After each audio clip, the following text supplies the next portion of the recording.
The bus moves along the road and someone says yes to the director, then he says, "Don't worry." The man is standing in a crowd of people and talking on the phone, discussing work on the phone and that he will be arriving soon. Once the bus arrives, he will try to get to the designated place as soon as possible. In response, the director told him that this was a very important meeting and please let him not make any stupid mistakes. The man was confused about what answer he should say, but he said it well and said that the director didn't need to worry. Then suddenly there was an explosion that startled everyone. A girl next to the man turned her head. Something happened. The man was shocked and let go of the phone in his hand.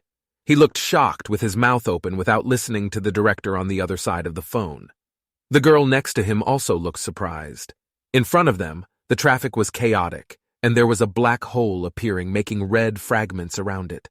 The fragment glowed. Many red eyes were burning in the darkness of the rift.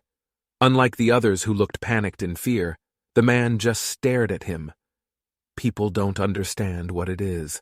Then a large crowd of goblins rushed out from the gap. They opened their mouths and stuck out their tongues, their eyes burning. They looked so happy. Then one of the people shouted that it was an outbreak. This outbreak is a situation where a dimensional door opens and connects to a different dimension, resulting in dimensional monsters colonizing the real world. The goblins were chasing people. The crowd screamed for help. Someone needs to report the incident as soon as possible. Then a man with a briefcase was seen who was told to run away from there immediately.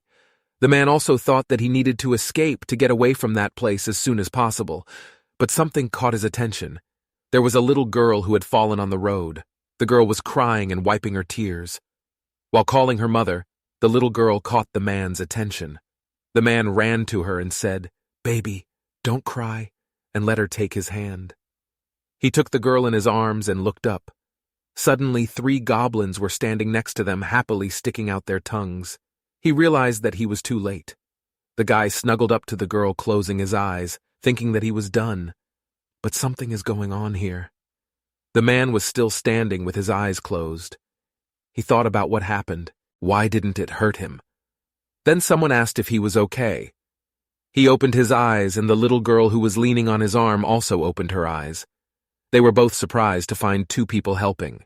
The helper asked if they were both okay. Now they are both safe. The man was in awe of the heroine.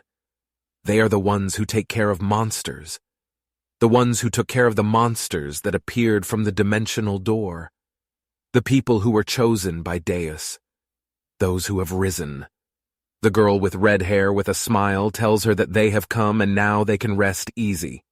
A man with black hair and a ponytail stood beside him chewing gum.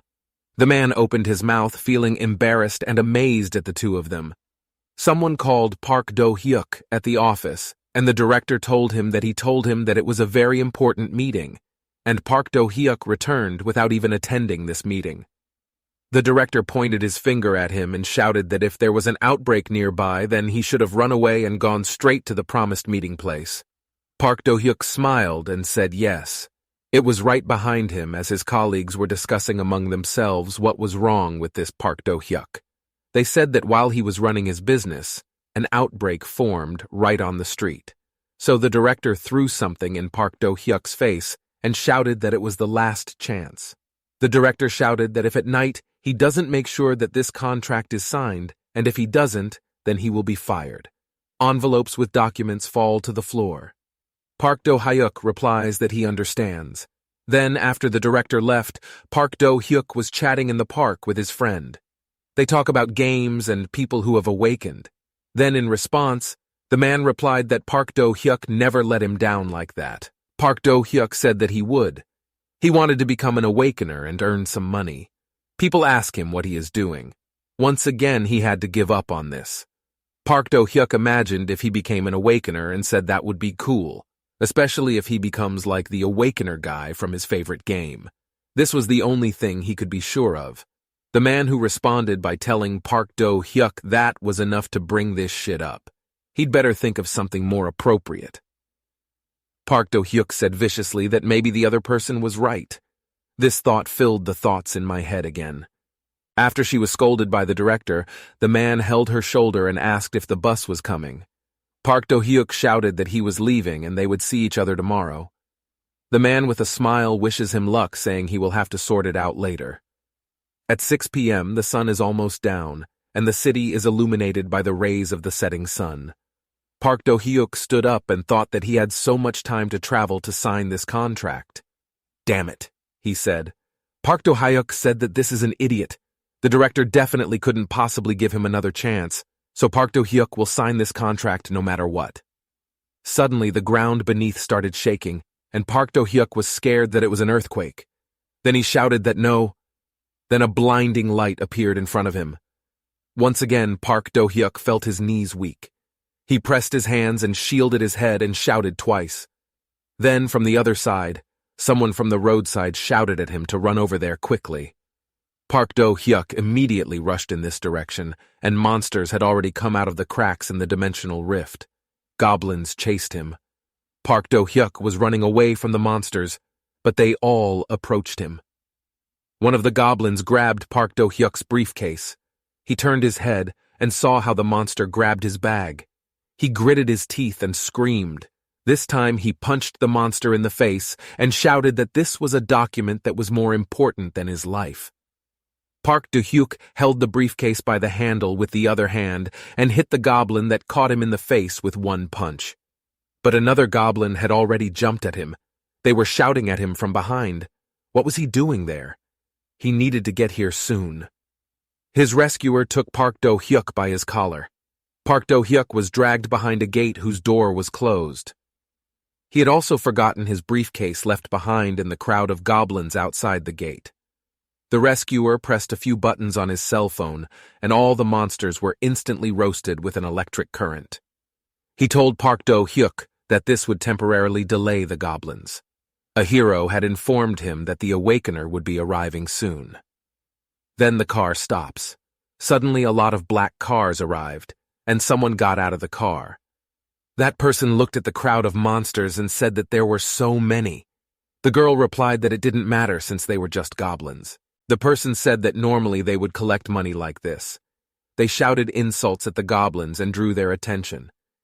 This is a group of people consisting of 4 people. Their leader was an E-rank Awakener. He shouted for his team who were in the front to rush into the battlefield and raid the goblins. The battle ensued. The Awakener enters the battle. One of the team members used magic and hit several goblins with blue lightning. Another hit the goblin with one of his 2 swords. The man jumped, raising the sword above his head. An orange flash flashed above him. He landed in the crowd of goblins and charged at them, causing them to fly apart along with the stone block. Then people carried away the bodies that were burnt monsters. The team members they fought with were resting. Park Do-hyuk admiringly said that the Awakener was cool. Park Do-hyuk looked around and asked about where his briefcase was, because it contained very important documents. Then someone tells him not to come near them. That shouldn't be done here. But Park Do-hyuk apologized and was embarrassed, saying that he just wanted to find something quickly. Then someone handed him his briefcase and asked if that was all. Park Do-hyuk replied, yes, that's true, and he thanked him. The man said with a smile that he was an Awakener, as he was always supposed to help the weak. He continues by saying that after all that power was given to them for this purpose, is to restore justice in the world. One of his team members, seeing this, says he has started showing off again. He suggested someone argue about how long he would chat. This time there was a strange sound. The man and Park Do-hyuk turned their heads and were surprised by the goblin, who looked excitedly walking towards them with someone's head in his hands. Followed by a bloody trail, the monster's eyes glowed red. He growled, in one hand and holding someone's head. Park Do-hyuk covered his ears with his hands to protect himself from the growls. The man shouted at him to hide quickly. Park Do-hyuk replied that he wanted to, but his body didn't move because of fear. Park Do-hyuk sat on the ground, while the man was screaming for him to run away from there. But because he couldn't move, he screamed for other people, that is, those who could help him. The rescue team members screamed. The man who helped Park Do-hyuk earlier rushed into the fight and shouted that he would buy time. The gloves on his hands were burning with fire. Park Do-hyuk opened his eyes, and he was shocked when he saw the man suddenly lying prostrate on the ground. The goblin put its foot on its head. Park Do-hyuk opened his eyes wide. The team members shouted that the monster dealt with the captain in a second. Their strength was not enough. They ran and shouted at Park Do-hyuk to run. But instead, he sat on the ground. Suddenly his body glistened with orange lightning. What the monster saw with its tongue sticking out. Park Do-hyuk thinks with tears in his eyes, this is how his life will end, and he hasn't done anything in his life. He said out loud that he said he didn't want to die. The monster attacked Park Do-hyuk, but suddenly his body glistened with lightning. Park Do-hyuk was notified that he had been awakened. He slammed the monster to the ground with great difficulty. The system informed him that he had resurrected. Park Do-hyuk can use DNF skills. Park Do-hyuk asked about the fact that he woke up at such a time, and the system informed him that for Park, Do-hyuk had to become more familiar with the system. He is given access to everything necessary. Someone screamed at him to run faster while the monsters were running, and the monsters approached him to attack him. Suddenly a blue light appeared under Park Do-hyuk's hand. He attacked the monster with a magic projectile which he hit in the goblin's face. The members of Kim's team are watching them. Discuss what Park Do-hyuk has done. He was just an ordinary person after everything they saw from his attack. He had an awakening. What rank should he use? Such power. They didn't know the goblin was standing with its eyes closed with smoke coming towards it. Park Do-hyuk was between the monster's legs. He was behind it and stretched out his arms in front of him to attack. What he used was the flaming palm spell. His eyes and hands were burning with a yellow-blue glow. The goblins didn't have time to turn their heads as everything was flooded with bright light until a powerful explosion rang out. Park Do-hyuk saw the smoke that dispersed the goblins that were attacking him. Park Do-hyuk said shield. He was surrounded by blue shields. The monster leaped to attack. Then Park Do-hyuk turned his head, watching something. He took the sword that the monster used. Park Do-hyuk said he was fascinated. Guns and swords flashed with blue light. He looked at his enemy with determination. The monsters looked back at him. Park Do-hyuk rushed to attack the monster, raising a stick to attack Park Do-hyuk. Smacking the goblin in the torso, he slipped beside her eyes still burning with blue light. The monster started to collapse. It shattered into small pieces. They evaporate in the air. The monster dissolves into outer space. The system reports that the danger has disappeared and body control and skills have been restored. The people who had also risen to watch it felt shocked. They think that Park Do-hyuk is impossible. He is an awakener duelist. The system informs that the training is complete. And that was Park Do-hyuk's moment to rise. In the year 2000, magic towers started and they appeared in capitals around the world. They are made of materials hitherto unknown to the world. It was rumored that a being called Dance lived there in a tower taller than any skyscraper and was shining with a purple light. Currently, this tower is under state control. For a while, there were all kinds of rumors around this tower. Then an outbreak started happening all over the world, and those chosen by Deus appeared to help fight the creatures that came out of there. And 20 years later, in 2020, the whole world recognizes the Awakener, and this time it's called the Heyday Period. On March 27th at 6:12 p.m., the system notifies Park Do-hyuk that he has awakened, and become an Awakener. He wakes up in the apartment building. The sun is shining bright. Park Do-hyuk sat on the bed and rubbed his head. He looked at his crumpled clothes and thought seeing it looked like yesterday. It wasn't a dream. Park Do-hyuk remembers how he defeated the monster with a sword. What kind of sword he remembers? That time when he was in danger. His body was controlled, and the skill that was returned to him, and Park Do-hyuk's eyes were as usual. He immediately began to change his. He didn't understand what had happened. He looked at the iron sword in his hand and didn't understand why it had happened. Park Do-hyuk thought that he must have seen a goblin warrior. He thinks the monster is standing right behind him. Park Do-hyuk turned his head in fear, thinking that maybe the monster was still alive, but there was no one behind it. Just a club lying around Park Do-hyuk, asking about the fact that there isn't a monster he can think of that a goblin warrior can't possess. Again, he looks at the goblin club and a low-rank crystal that the system tells him about Park Do-hyuk, sight of the sword in his hand, and thinks so he has awakened and become an Awakener. Just then someone shouts at him.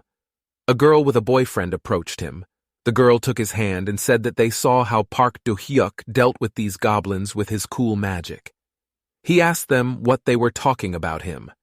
In response, said that he was very humble compared to other magicians he had seen. The man replied that he could talk to them informally and named Park Do-hyuk as the teacher. He was shocked and didn't know what to do. After a while, Park Do-hyuk said that they need to clean up this place if there are no bodies around. The man replied that this was not normal. In places where outbreaks occur, it's always like this. Park Do-hyuk thought about the fact that people's deaths were normal, he said. The man is more interested in not liking Park Do-hyuk to join them since their boss is dead. The girl said that they were sure she would be able to lead weaklings like them. Park Do-hyuk saw their happiness and thought that only a few minutes ago they left him in a panic when their leader died, and now they are calling. It was odd allowing him to ask them to give them time to think, the man said. He asks him to lead them. The girl supports, saying if they asked. He asks here someone told them to stop there. The man and the girl turned to the sound. There was a girl with her hair in 2 braids. 2 men in suits were standing behind her. The girl told them to follow their instructions. Now the guy and girl say they've come fast. Park Do-hyuk thought they were from the department, and thank God this is Awakener management. 20 years ago, guilds began to form, in connection with which people had risen and become Awakeners.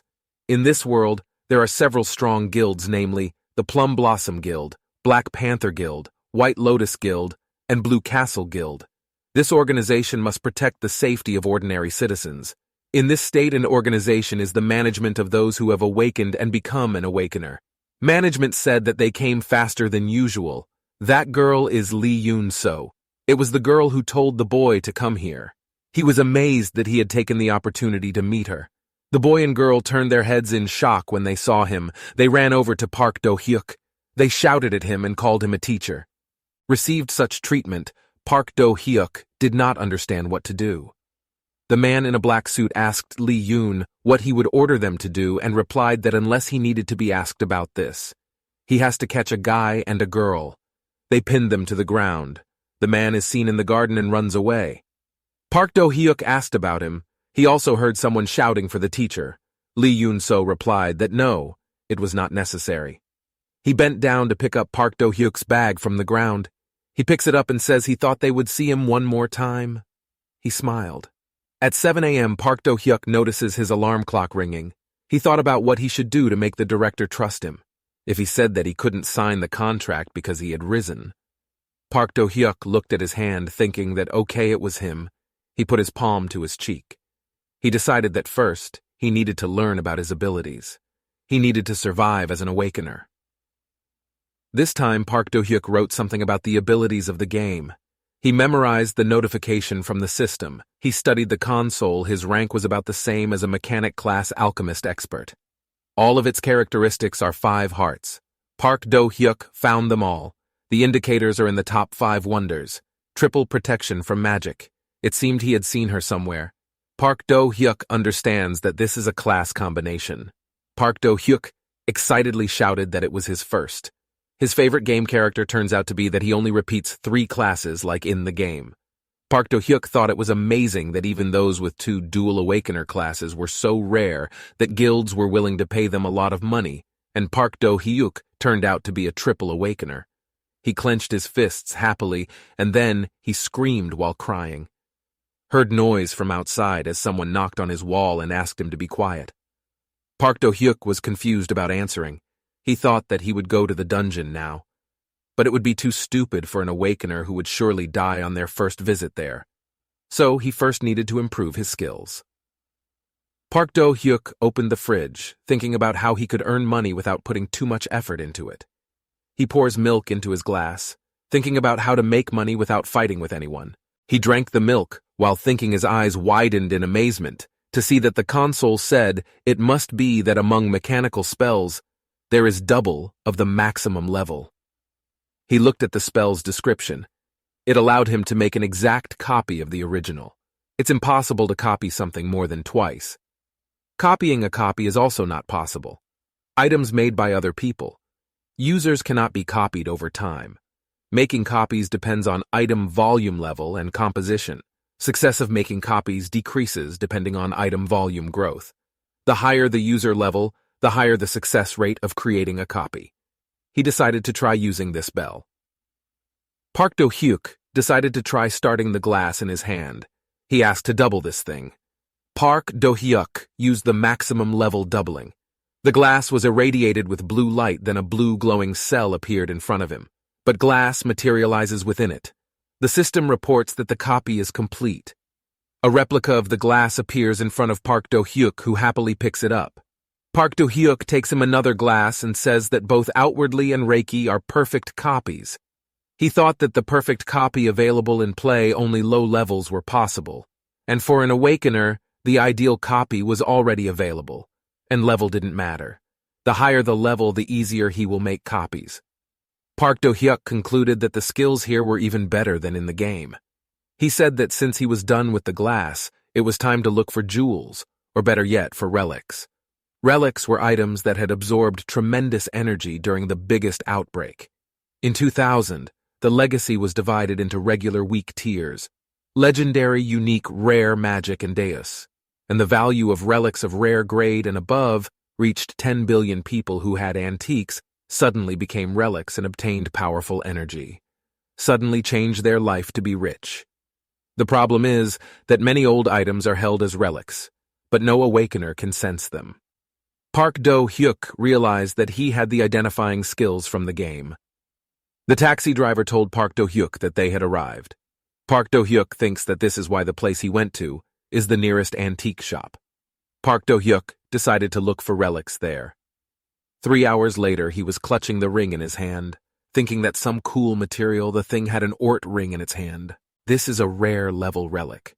Its ability increases the magic level by 100 and increases wisdom by 10% when using any spell after the energy level is refilled. He looked at the ring, saying it was amazing. Park Do-hyuk looks at other things and says he found more than just a ring, so we can let him see the things he finds. A teapot, a ring, a pen, and a belt. The seller says that Park Do-hyuk has been looking so hard here since early morning. Park Do-hyuk says with a smile that he has such a hobby. A hobby on weekends is to go looking for interesting antiques.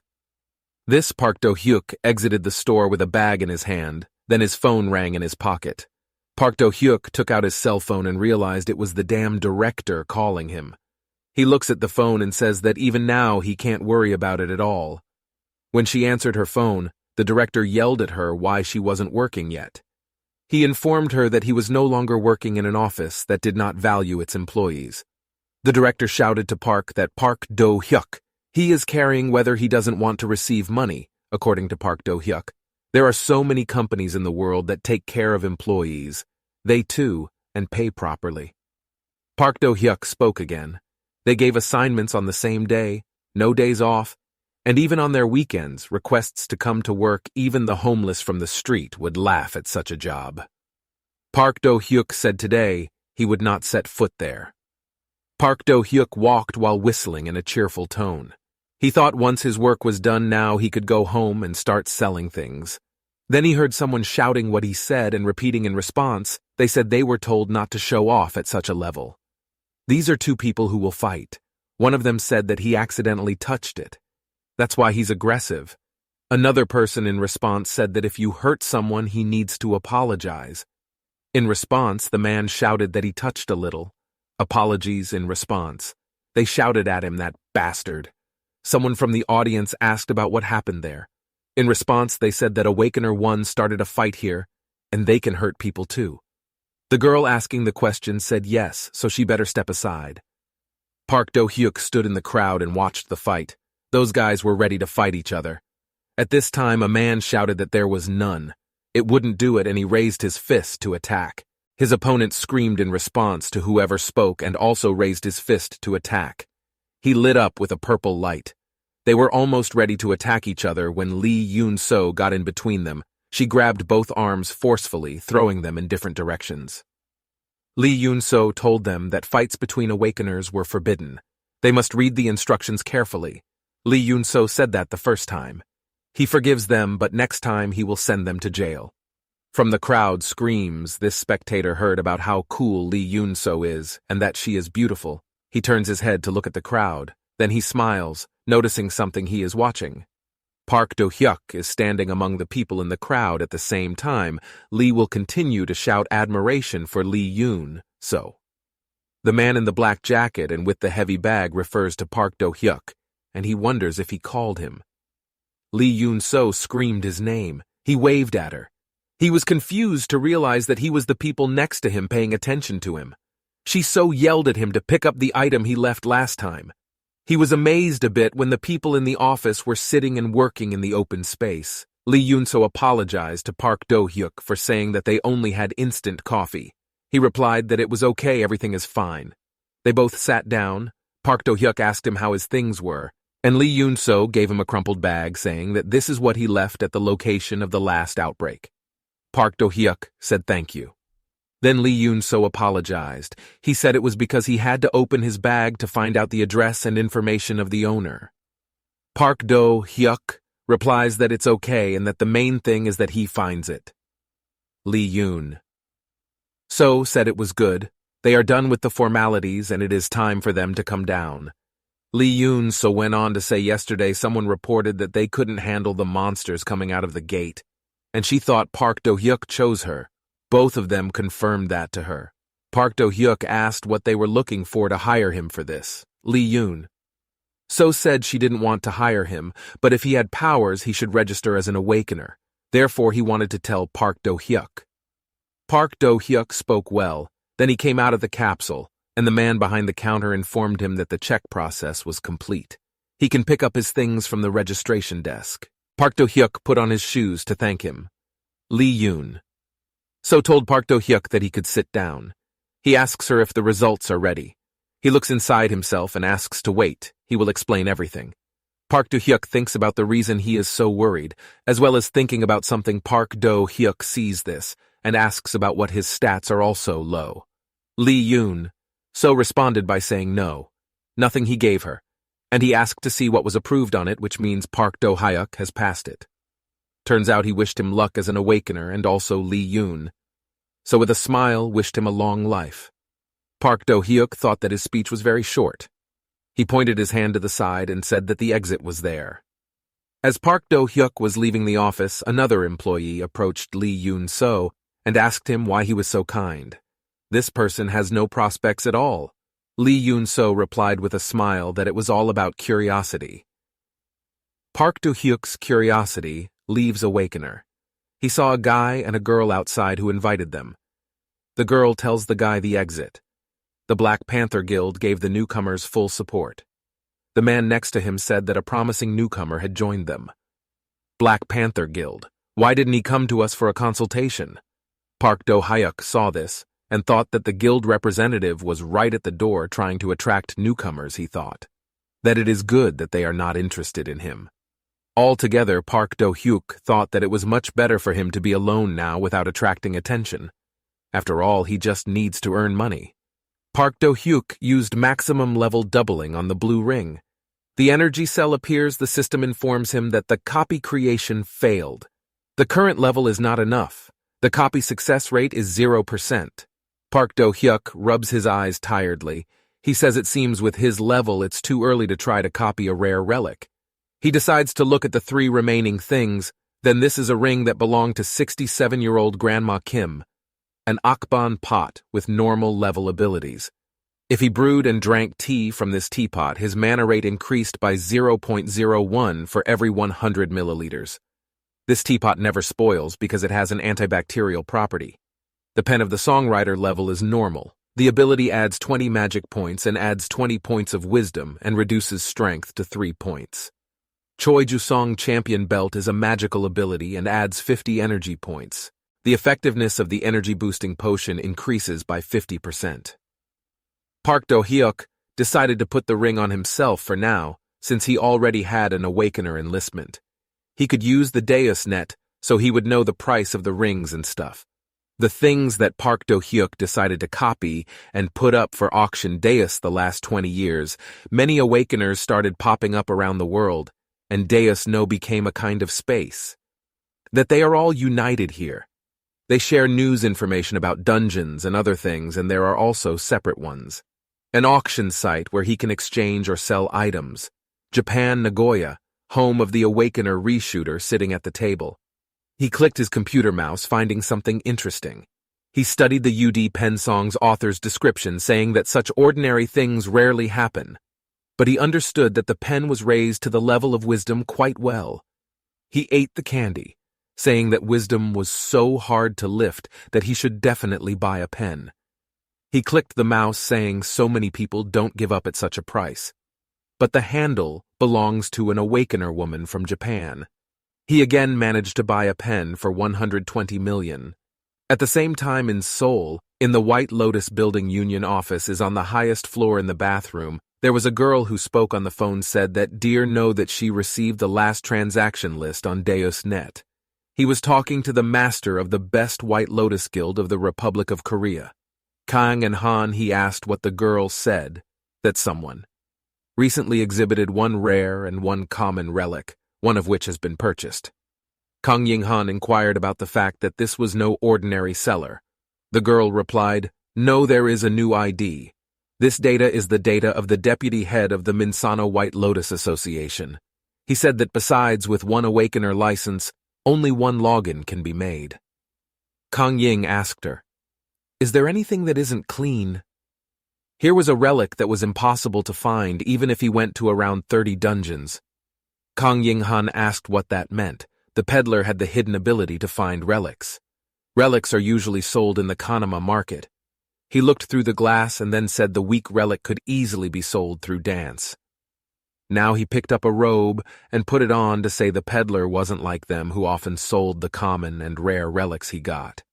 He came out of the bathroom, kanging, and said it's true no one can have a relic like that.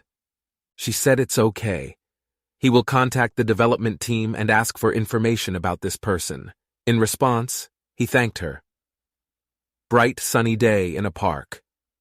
Where people walk, someone keeps score. This is done. Park Do-hyuk push-ups, and counting the number of push-ups, he made 48. According to the task, he had to make 50 on the last forced Park Do-hyuk to make 50. The system reports that he has complete the task of 50 push-ups and receives skill points. His level has increased, that he got level 11 and has reached mage. Second-class Park Do-hyuk said he didn't think he could do it, but it was great. He could level up like in a game and even distribute points according to the required stats.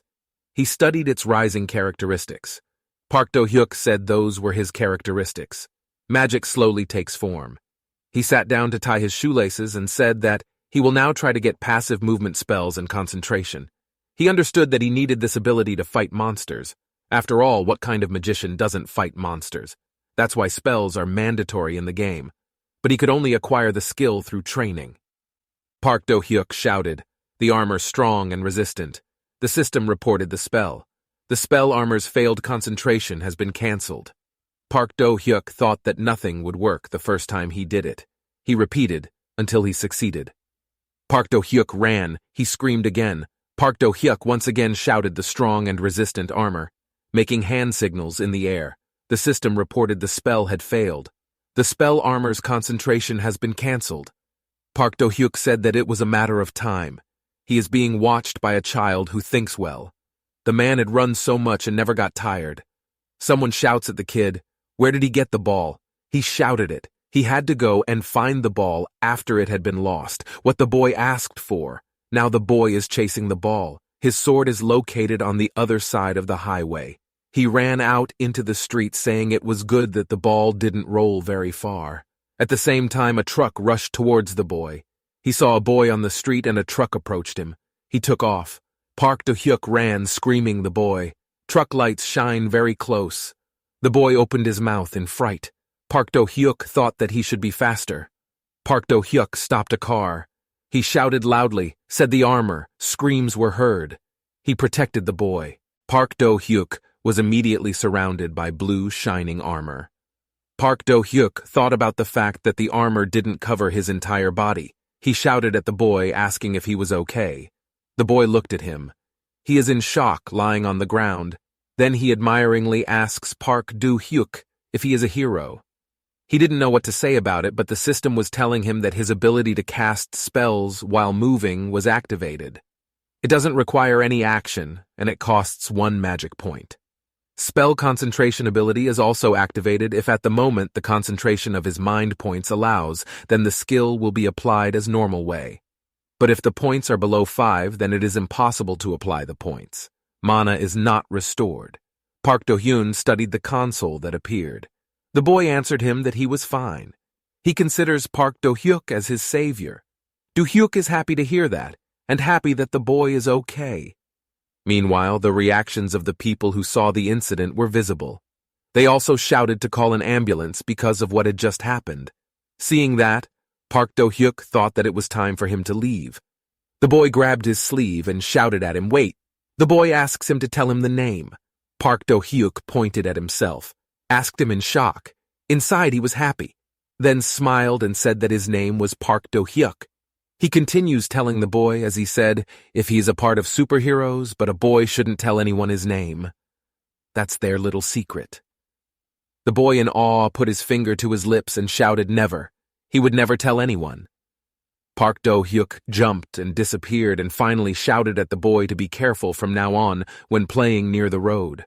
People were watching. They were screaming that the man had run away. Someone says no, he has no reason to run away. The man asks the boy if he accidentally knows his savior. The boy said no. He smiled and said he didn't know what the guy's name was. Then 2 men stood in the dark way, one of them in a black pantsuit and sunglasses, saying that everything was fine. They checked the man saw a pen and a belt lying in the box and said that there was 1.08 billion without commission. For the belt, they will give 450 million, 1 for the belt. A man holds a tablet in his hands. Behind him is a man in the same clothes. The man with the tablet says that 1.53 billion will be transferred to him. Let him tell him when Park Do-hyuk comes. He said let them wait for him. Park Do-hyuk looked at his cell phone. A notification on the cell phone screen appeared. A notification about replenishing his account for 1.530 billion. Seeing that, Park Do-hyuk's heart became very happy. He happily realized that the money had come to him. He thought that he had never had more than 10 million, and now he had 1.5 billion in his account. Park Do-hyuk told the guys that he checked. Everything was fine. They thank him back for their deal. They will take care of this relic. Park Do-hyuk tells the men that if that's all, he will back down. Park Do-hyuk walked down the street in amazement. He says that so much has happened today. The next day he pulled up to a busy street. People coming and going with their business. Park Do-hyuk's steps stopped at the bus stop. He stood on the sidewalk waiting for the bus that would soon appear in front of him. He saw a sign asking about bus routes, which he then understands that he needs the 13th bus. He still had 15 minutes, before the arrival of the next bus. It wasn't long before the ground beneath him began to shake. Park Do-hyuk looked down in amazement, sweat pouring down his face. He imagined things, goblins with bloodshot eyes and dead people. The Awakener team leader lay down on the asphalt. Park Do-hyuk understands that there is a high probability of an outbreak. He concentrates on where the gate will open, then someone falls on the tarmac. Some of the men who started looking were shocked. Park Do-hyuk asked him if he was okay. The man stuttered and screamed in shock. Suddenly lightning appeared from the sky. Directly above him, a bright purple flash could be seen coming from it. Park Do-hyuk saw arrows flying at him. He dodged, and the arrow pierced the ground nearby. Park Do-hyuk, seeing this, realized that his enemies were able to pierce the ground with spears. He saw the spear stuck in the asphalt. Where is the smoke coming from? Park Do-hyuk noticed that it looked like there weren't any ordinary monsters in it. In front of him, something landed right in front of Park Do-hyuk. He saw the enemy, and the enemy right in front of him. It was a small man with red eyes and big glasses on his forehead. Park Do-hyuk understood that the old man with glasses was different from his previous enemy. That person was the one who created extraordinary things that no one had ever thought of before. He looks like a dwarf. The dwarf man was standing right in front of Park Do-hyuk. He was standing in front of him with a large arrow in his hand. Then someone screamed at them to stop. The girl jumped to attack the dwarven man, and the dwarven men attacked the girl by releasing arrows. Luckily, Park Do-hyuk quickly saved the girl. The girl, seeing this, opened her mouth in surprise. He was still in the air and 4 crossbows were already aimed at him. There were even more dwarves, there were at least 7 of them, and all their weapons were pointed at the girl. He opened his eyes, feeling frightened. There were many arrows piercing him. He covered his face with his hands. He saw how the arrow pierced him, but the armor protected his body. He asked what it was about. The girl asked Park Do-hyuk if he was the one who saved her. Girl looks at him. Then the dwarves again tried to attack the girl again. But once again, he was helped by Park Do-hyun. Park Do-hyuk blocks his attacks with his metal armbands. Here, someone uses spells of magic harmony, polar coherence, projectile magic. He defeated the gnome that was attacking the girl, which the gnome knocked part of its face out of. He screamed in pain. The girl opened her eyes in shock. Park Do-hyuk said that it was dangerous here, and he had to leave the girl in response that he too had to be awakened. Park Do-hyuk said he thought he would. He changed his mind after seeing that man. An armored person appeared from the flash. He was huge for a dwarf. He had a shield and a hammer in his hand, a red light flashing from the visor. From the helmet shone with bright light. The girl opened her eyes in horror. He asked what it was about. His body was covered with orange lightning. Park Do-hyuk told him that this was special bullying. Higher monster ability, if he got it, was afraid he wouldn't be able to move like now. In response, he asked him how he was coping. Then Park Do-hyuk took him in his arms and said that he experienced this once. Before the girl asked about what it meant, Park Do-hyuk, along with a girl in his arms, jumped from the scene of the fight. He ran. She's in his arms. The girl looked at him.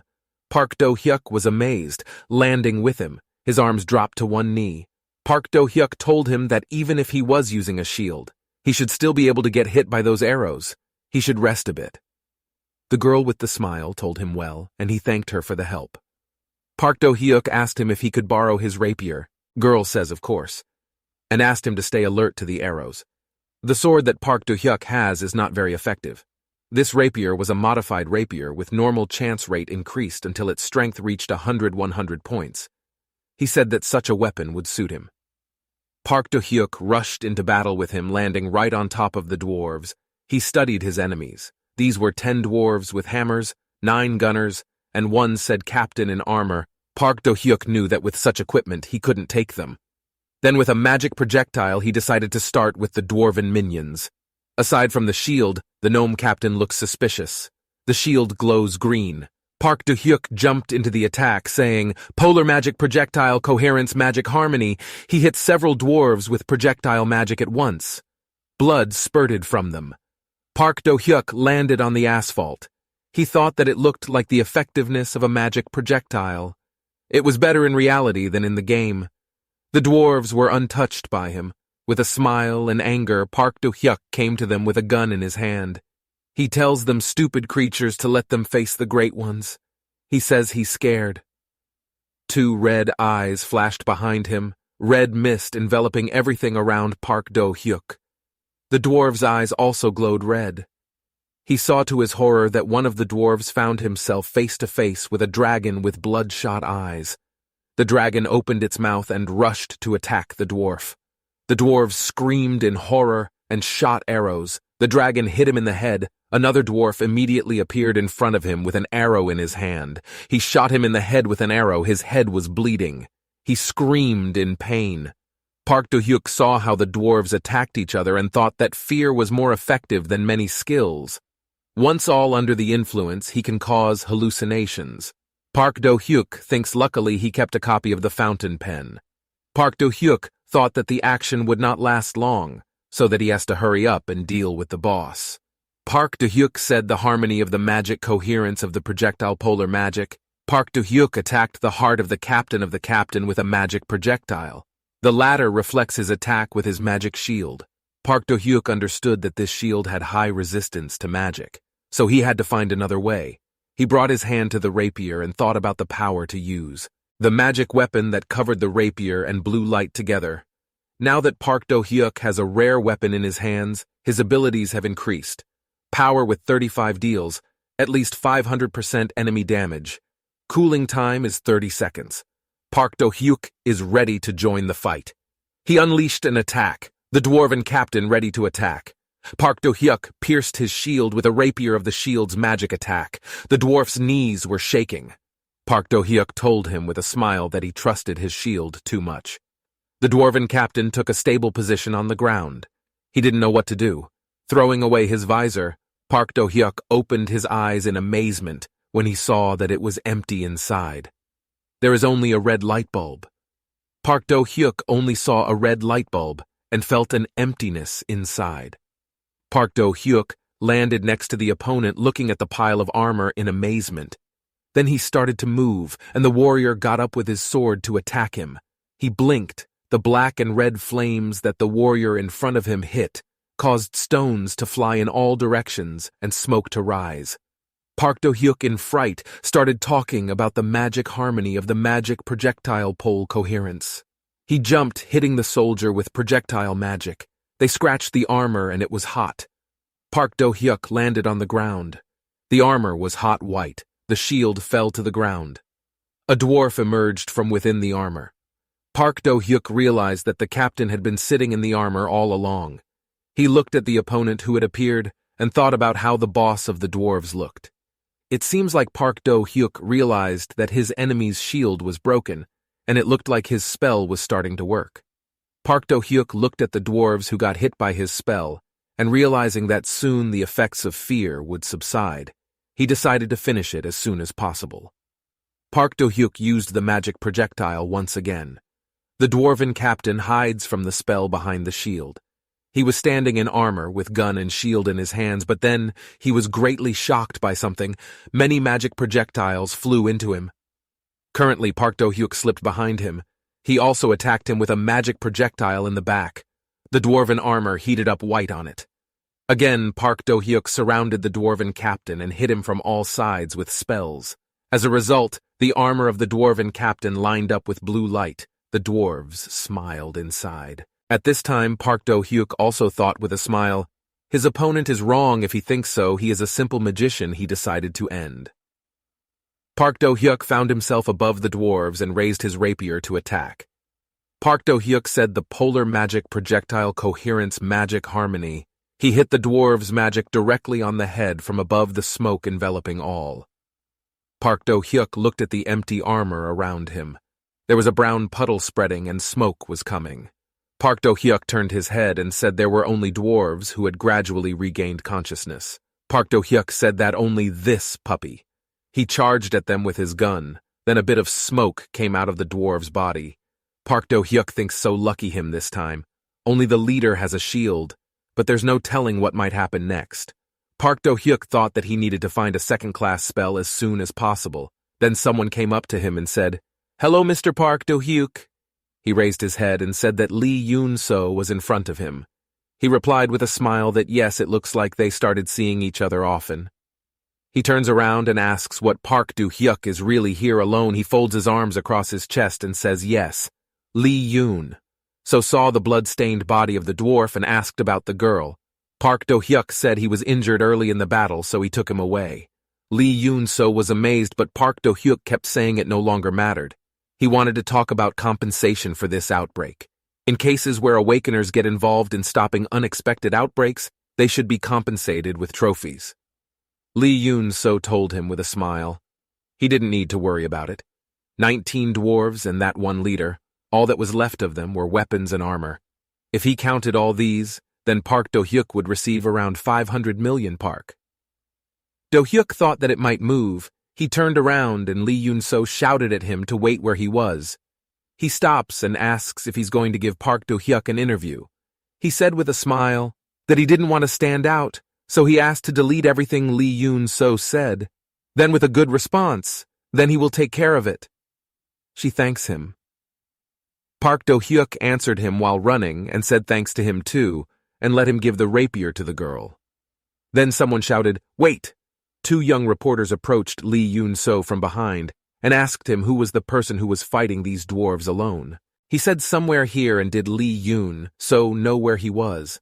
Reporters want to know more about him.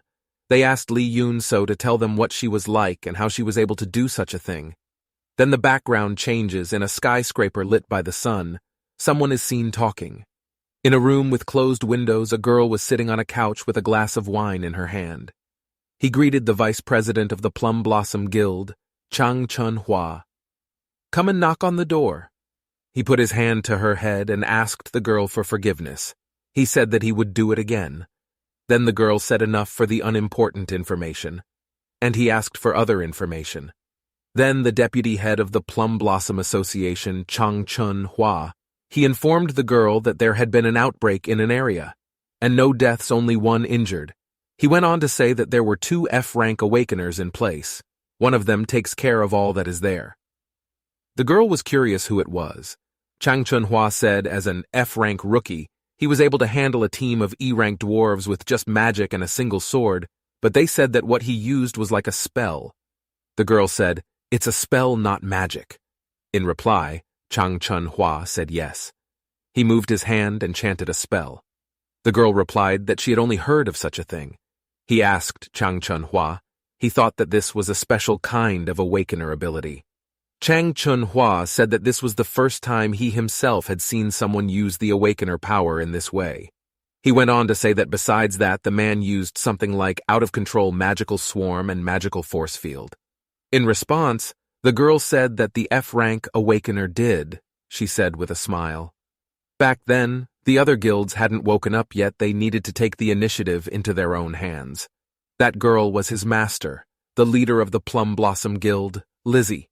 The girl asked Chang Chun-hwa about why he came here after hearing this news. He didn't understand her question. He said that he was there to report to her. Lizzie closed her eyes, looking down. She shouted at Chang Chun-hwa that in that case she should immediately find and hire this newcomer. Chang Chun-hwa asked again about recruiting. Lizzie screamed at him that she was hearing about abilities like that for the first time. It was something extraordinary that he had not thought of, and it would be invaluable to carry such rarity. Chang Chun-hwa, who responded by saying sorry. Now Lizzie throws him down the hall, screaming that that's enough talking and it's time for him to get out. On a busy street, the sun illuminates a skyscraper with a white car stopped at a traffic light. This is the deputy head of the White Lotus Alliance. Min Son-yul is here. In the car, he listens to the news being announced on the radio. Here, the announcer switches to the next news, saying that this time an outbreak occurred in an area near Shinin-ryu Street. But the main topic is that during this outbreak, there has appeared someone who rose from the F-rank, a newcomer named Park Do-hyuk. He dealt with the dwarves with one blow. He kept listening to the news. The announcer kept saying that according to the interview with Kim Lee-na about how things happened at the crime scene. Then, while listening to the news, the girl was interrupted by an incoming call.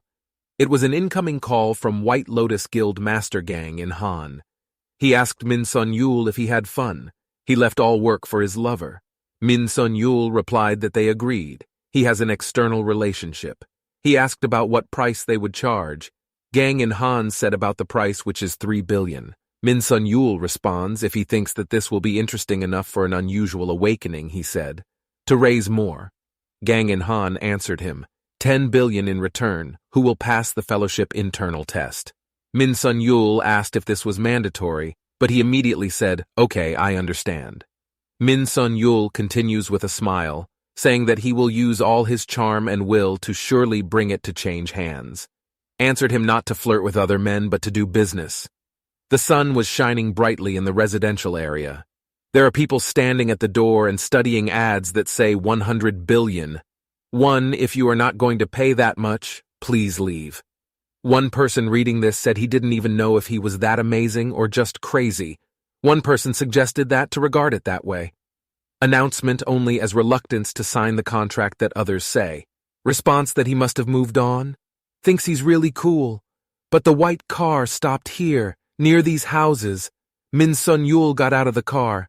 The people opened their mouths and felt shocked when they saw him.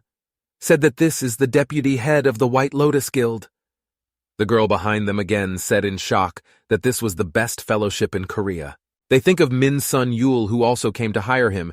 He takes off his glasses, asking why so many little midges have flown here from the crowd. Someone said they couldn't possibly do it. The man had a plan to sign a contract. Wish he had negotiated with notice.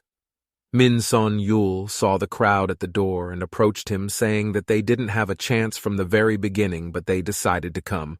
Anyway, he told them with a smile. It was only with wealth that the White Lotus earned. Such an unusual recruit becomes a chief. Then something caught his attention. This commercial is 100 billion won. If he won't pay that much, please leave. He repeated the number 100 billion. He was in shock. He wondered, what did he think of a figure like this? The man is the vice president of the Tiger Association, Kim Hoon, who responds to him, sternly telling him not to say his name with his dirty mouth. He kept saying, besides, which guild decided to pay so much to an F-rank awakener because of some incomprehensible spell? Min Son Yul responds by telling him that this is not a spell. He said unusual. Did he see someone using a spell?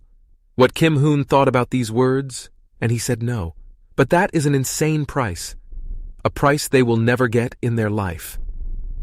Min Son Yul, with a smile, folded his arms across his chest and said that he didn't know. He thought Mr. Park Do-hyuk wanted to find a place that would appreciate his talent. He shouted loudly, Mr. Park Do-hyuk! He shouted that he would be leaving today, but next time they had to meet the conditions, it would satisfy both parties. The girl then left. Park Do-hyuk put his hands behind his head and said that it was good when so many people tried to attract his attention. But Park Do-hyuk had no plans to join a guild because of money. Besides, working in the union requires some sacrifices. He looks at the cards on the table and says that he can say goodbye to his freedom, and all that Park Do-hyuk needs right now is strength and growth. He studied the map and said with this data he would be able to level it up. Park Do-hyuk smiled that he thought it was time to act according to the plan. After 5 days on the metal fence, there was a sign with a large warning letter. It is likely that in this area monsters will appear. The monsters that will appear are increased entry prohibited in case of trespassing into this region. The person who enters is responsible for his own life. Park Do-hyuk thinks so. He's finally here. He was standing in front of a large metal gate, which he thought was the relic he had been collecting these past 5 days. It was her pebble bracelet, the normal level of the rosary for the level entrance exam. They're magic bracelets. The levels are normal. Park Do-hyuk says with a smile that he also has everything that fits, that he managed to assemble from what was left. He looks at the car towards him and says that he even spent 500 million on the armored vehicle he studied the stats for, and says that his stats have become much higher than 5 days ago. Park Do-hyuk thought that his preparations were over. Someone behind him told him that he checked his license and he was able to pass it. A man shouts to open the gate. The large metal gate began to open. Park Do-hyuk looked at the gap in the gate with a smile and said, "Let's go to the dungeon." 20 years have passed since the Awakener appeared. During this time, dozens of dungeons appeared throughout the country. However, most of them belonged to one of the top guilds. In order to use the dungeon, it was necessary to observe some inviolable rules. And for an Awakener, one who didn't belong to any guild going there would be a difficult task. After all, the territory was different from the dungeon. This means a place where, due to differences in the ecosystem, monsters appear the most. They were fenced off with a 10-meter-high fence, and monsters live and reproduce within the grounds. What they have in common is that by killing monsters, they can earn magic crystals and increase their base level. It is a lone Awakener who goes places like behind fences. In that area, 3 goblins were standing near a large pile of meat. They are looking at gifts and then they rush food. They started ripping chunks of meat with their teeth. Park Do-hyuk sat on a tree branch and watched them. A bag slung over her shoulder, she said harmony magic, polar coherence projectile magic. The goblins continued to eat the meat without suspecting anything. They were immediately hit by magic. Blood splashes in all directions to where the goblins are. Goblins were lying around, covered in brown puddles. Park Do-hyuk says with a smile that his own attitude has finally grown, so now he doesn't have to rush like crazy. After this, Goblin tried to get into them. He thought so. He felt as if he had seen something like this. Although this is certainly not bad. Unlike the way he was before, it was like he was used to it. Park Do-hyuk wonders if this was meant to be when he is told that he accepts all experiences. Park Do-hyuk came to the conclusion that it looked like this system wasn't all that bad. He opened his bag and poured the meat out on the ground. The smell of food attracts the goblins, and the wolf's saliva begins to flow from the monsters' mouths. His eyes burned with a fiery blue.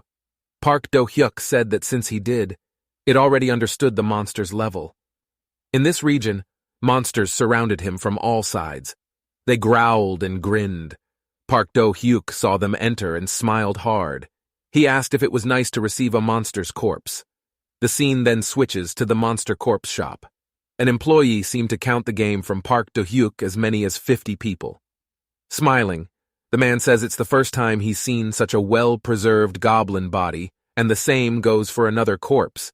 He thanks Park Do-hyuk for coming to sell him the good corpse. In response, Park Do-hyuk asked him how much money he would get. The employees kept counting and said that Park Do-hyuk made 300 million. The people behind him were amazed and surprised by the amount of money Park Do-hyuk earned. It was the first time they had seen someone earn 300 million all at once. Someone has been here for 5 years and is also seeing this for the first time. The employee told Park Do-hyuk that he would make the payment soon, and he also said that by the way he received the package, the employee apologized to him, said they needed to open it for their safety and so as not to damage the object in any way. Park Do-hyuk took out the book and said nothing. Thank you for taking it and securing it. The employee in response told him that he should be the one thanking him, because such a talented person came to their shop. Park Do-hyuk said in response that he was just lucky. He smiled, standing surrounded by the other awakeners, and thought so much he wanted to do it without all the hype. Dan glanced at the man with the mohawk watching how Park Do-hyuk chose the package. He said that judgment from what he heard. That guy only got 300 million on monster corpses. He told his partner that they somehow scraped together 30 million in a few days. He banged his fist on the table and said he was tired of eating. Park Do-hyuk and this employee had never been so nice to them. He remembered that smile. Employee face. The 3 people each had strands of hair dyed in different colors, yellow, blue, and red. The man with the yellow stripe says it's apparently an awakener. To think that he is so cool that he knows how to use the received magic. Park Do-hyuk with a smile said no why he was behaving so arrogantly at times. This awakener who saw him and got angry thought that Park Do-hyuk was a pathetic jerk. They will kill one of them. They turned to his brothers, telling them, "Let's kill this jerk." Look at his brothers at him in shock. The man with the blue line says that Park Do-hyuk earns a lot. Today, for sure, he will come back again. They had been here for 2 years and had never seen him. Once so, he believes he is new. When he pushed into the truck where they were about to approach him from behind and finish him off, then they will. Took a truck and said they were fellow travelers and then they would. Banish him from this territory forever. Upon entering the territory, everyone signs a contract that they alone are responsible for everything that happens there. That person who had yellow streaks in his hair said good, people with red streaks of hair support. The man with the blue streaked hair finally said that they would. The next day, Park Do-hyuk loaded the bodies of the slain monsters into his truck. He carries the corpse of a goblin on his shoulder, throwing the monster's body away. He was the one feeling tired and said that it seemed much more difficult to collect these bodies, while a group of men with colorful streaked hair watched her from the bushes. The man with the yellow stripe says he is leaving. Let the others cover it. The man with the blue stripe told him fine. There was a stir in the bushes at the back. Park Do-hyuk. He turned around in surprise, opened his eyes wide. The awakener rushes at him with a shield and raises a fist to attack Park Do-hyuk. He met her. The attack he managed to surround himself with armor. The man with the yellow striped hair didn't know this, and told him with a smile what happened when 2 other guys came out of the bushes and were happily screaming for food, and they saw Park Do-hyuk still standing there, not immune to attack. They were both surprised that they didn't expect it. They had underestimated Park Do-hyuk. It turned out that Park Do-hyuk was not as weak as they had imagined. The man with the yellow striped hair raised his weapon to attack Park Do-hyuk. He was swinging the weapon, but Park Do-hyuk stopped his attack with one hand. He pressed his other hand against his and to his head. He looks at his enemy and says, if they attack him with just such skills. Park Do-hyuk stretched out his hand, and he smashed his palm into his opponent's heart and face. Park Do-hyuk said that killing a man who tried to attack him was called self-defense. She screamed about the flaming hand spell. The man who had attacked her was illuminated by a bright yellow light. Park Do-hyuk saw the face of his enemy, while the other two partners watch all this in shock. They are very afraid of Park Do-hyuk. His arms extended over the awakener's body. Then he heard a voice behind him. 2 metal discs smashed into the armor made by Park Do-hyuk. He turned his head in the direction the attack had come from. Park Do-hyuk watched the 2 awakeners remaining in the bushes. The one with the blue streaked hair was standing with his arms outstretched. It was he who made the attack. He opened his eyes and was shocked. The man next to him yelled at him about what he was missing. The man was sweating profusely. Answering it was no. He must have hit her after this. The words, he turned around and started running, screaming to his friend that this fellow was no rookie. How do they think about it? They have to run faster than everyone else. He stretched out his hand towards him and shouted to his partner. Light flickered around Park Do-hyuk. He asked that their skills and ability to work together left a lot to be desired, and they decided to fight him. Park Do-hyuk says that maniacal harmony is miraculous coherence. The projectile magic struck a man with strands of blue hair, and right behind the red-haired man opened his eyes in shock, screaming. Thought that it wouldn't go away, so he took hers, shield and sword. He didn't care how strong his opponent was. He wouldn't be able to use spells forever. The person's shield and sword glowed red. Her eyes also glowed red. He thought that with this shield he would finish off Park Do-hyuk. He said a colorful mix. The color of his hand flashed like a blue flame. The man with red streaks of hair saw this light and thought that his opponent would limit his vision. The color glow can affect the enemy's view as well as him by prolonged use of electric shocks. However, Park Do-hyuk's level of wisdom had grown quite a lot. Now this spell can send vibration waves directly into the opponent's body. The eyes of the man with red streaks of hair opened wide. Blood starts flowing. He stops in amazement. His eyes and mouth were covered in blood. He fell to the ground, dropping his shield and sword, and thought that he didn't. Park Do-hyuk walked towards him through sword and shield. The man thought as soon as they made a mistake, he looked up at his enemy. That person understands that.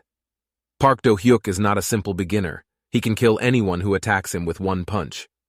Park Do-hyuk heartlessly said that they wanted to take his life, so let them pay for it. Park Do-hyuk said that he was left alone. Near his feet lay the bodies of the slain. Against him he saw a man with blue streaks in his hair pushing through the bushes. The man holds his. CC Dan turned around in fright. His mouth opened and he stuttered with tears in his mouth and a very weak scream. He never caught her eye again. The man shouted loudly, begging Park Do-hyuk. Park Do-hyuk stood up and thought that he was not pure enough to let go of someone who was trying to kill him. Blue light starts flashing around his head. Park Do-hyuk attacks the man with a blue stream of magic projectiles. The energy flew towards the person they hit. A man runs behind. He screamed in pain and shock. He was immediately hit again by Park Do-hyuk's blue flow. Seeing his opponent, he was silent. The man fell to the ground. Blood came out of him. The man fell to the ground. Park Do-hyuk gripped his sword and said that his opponent couldn't resist even a single spell. How sad that was. Several people ran towards them. Park Do-hyuk turned his head at the sound. This is a shocked worker asking about what is here. They saw Park Do-hyuk standing by the car with a sword and 2 bodies lying beside him. One of the employees asked Park Do-hyuk if he could explain to them what happened here. He said yes, of course. He started to tell the workers about how he was attacked by other awakeners. Employees say okay, they got it, they will. Also check the footage from the video camera, but they thought it was self-defense. But they still ask him cooperation. Park Do-hyuk replies, well, he understands. The employee tells the others that in that case they need to take care of the corpse, and Park Do-hyuk thinks that because of the bastards who attacked him, he will have a bounty for the day and will not lose money. Park Do-hyuk stood with his hands pressed down. Then something really surprised him here. He asked the workers if they felt this magic. They did not understand who he was talking to. About Park Do-hyuk saying about the magic that comes from there. Shadow.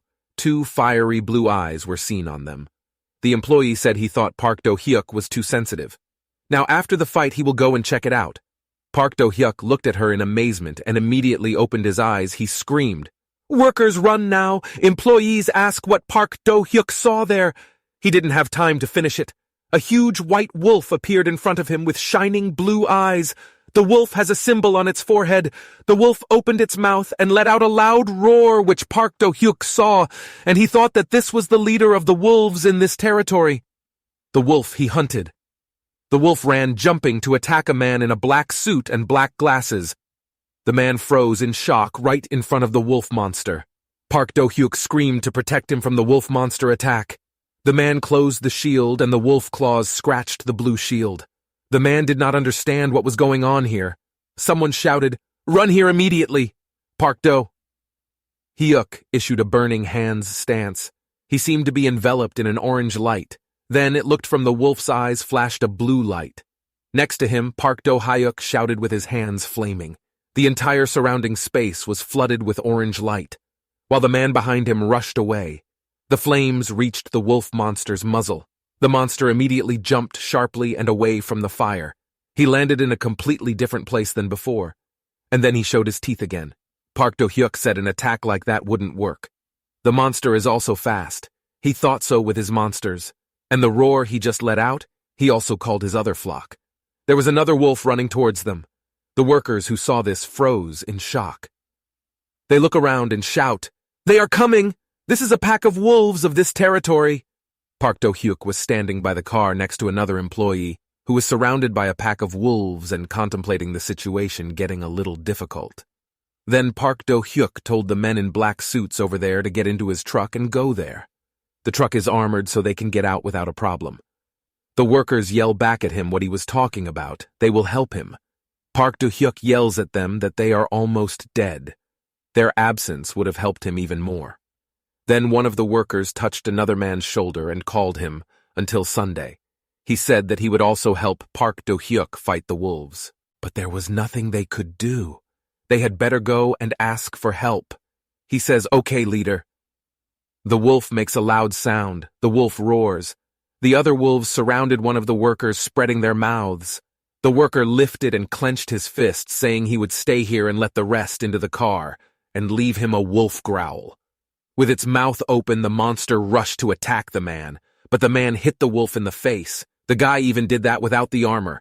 But then he was surrounded by 3 other monsters who opened their mouths. They knocked the man to the ground. One of the monsters opened its mouth right in the heart of the man's head. Park Do-hyuk used magic projectiles and magic to attack the monster and knocked it down. The working man leaned out of the truck, shouting to the others that they were ready. He looks in front of him. He ran to the truck and said he understood. They moved and immediately slammed the door behind him. The truck leaves from there. There was a scream from there. They managed to escape with the help of Park Do-hyuk. Then, Park Do-hyuk was very surprised by something and opened his eyes wide. The leader of the wolves jumped at him to attack. The claws on its feet flashed with blue light. He made a paw swing. The leader often attacked where Park Do-hyuk was standing. A blast wave immediately radiated from this place. Park Do-hyuk realized that it was a paw strike, and then with a flick of his tail, he walked around the wolf behind. Park Do-hyuk thought that he must have seen him in the game. Park Do-hyuk stopped, and the wolf immediately approached him. They rushed into the place where Park Do-hyuk was and was standing. They jumped together to avoid the attack. He thought that then the wolf leader started sparkling with blue lightning that covered the whole body. He let out a roar and lightning struck his heart. Its mouth opened and grabbed the ground. The monster rushed to attack. The entire space around it was covered with smoke. The other wolves saw a crater in the ground where the lightning had struck. The wolf didn't understand what was going on. Raising their muzzles, they were immediately hit by the magic projectiles. The wolf leader stopped. He opened his mouth, sticking out his tongue. Park Do-hyuk said it was like in a game. The monster couldn't move. After using his ability, Park Do-hyuk held up a finger saying that it was okay to end this. The entire space around him was filled with blue light. The leader of the wolves froze in place and stared at him. Park Do-hyuk shouted, burning hands. He shouted with flaming hands, he said, a magic projectile, and soon the entire space in front of Park Do-hyuk was flooded with flying fire magic projectiles. Through the flames, they all rushed towards the frozen wolf leader before immediately the flames engulfed everything. Park Do-hyuk looked at the wolf leader's body. The worker who appears checks if the leader is really dead, and he questions about the trio. Thanks to the black box installed in the truck, it was easy to prove their guilt. However, they might not be the only people who might come up with the idea of stealing items from other awakeners. That's why Park Do-hyuk needs to stay. Cautiously, Park Do-hyuk thought that relying solely on armor and weapons was also dangerous. He needed a friend, he thought. That current level would be enough for him. Park Do-hyuk is sitting on the roof of his truck. He is a level 5 mechanic. He thought that it could be done at home, of course, but he was too impatient to check. He looked at the items lying in front of him and thought that besides all the necessary parts he had ordered at Deus Market. Park Do-hyuk said that he was as worried as before about the first use when doubling. He saw the console go in. In front of him, Park Do-hyuk said that he thought that rock covered with metal would make a great drone. He will start making mini drones.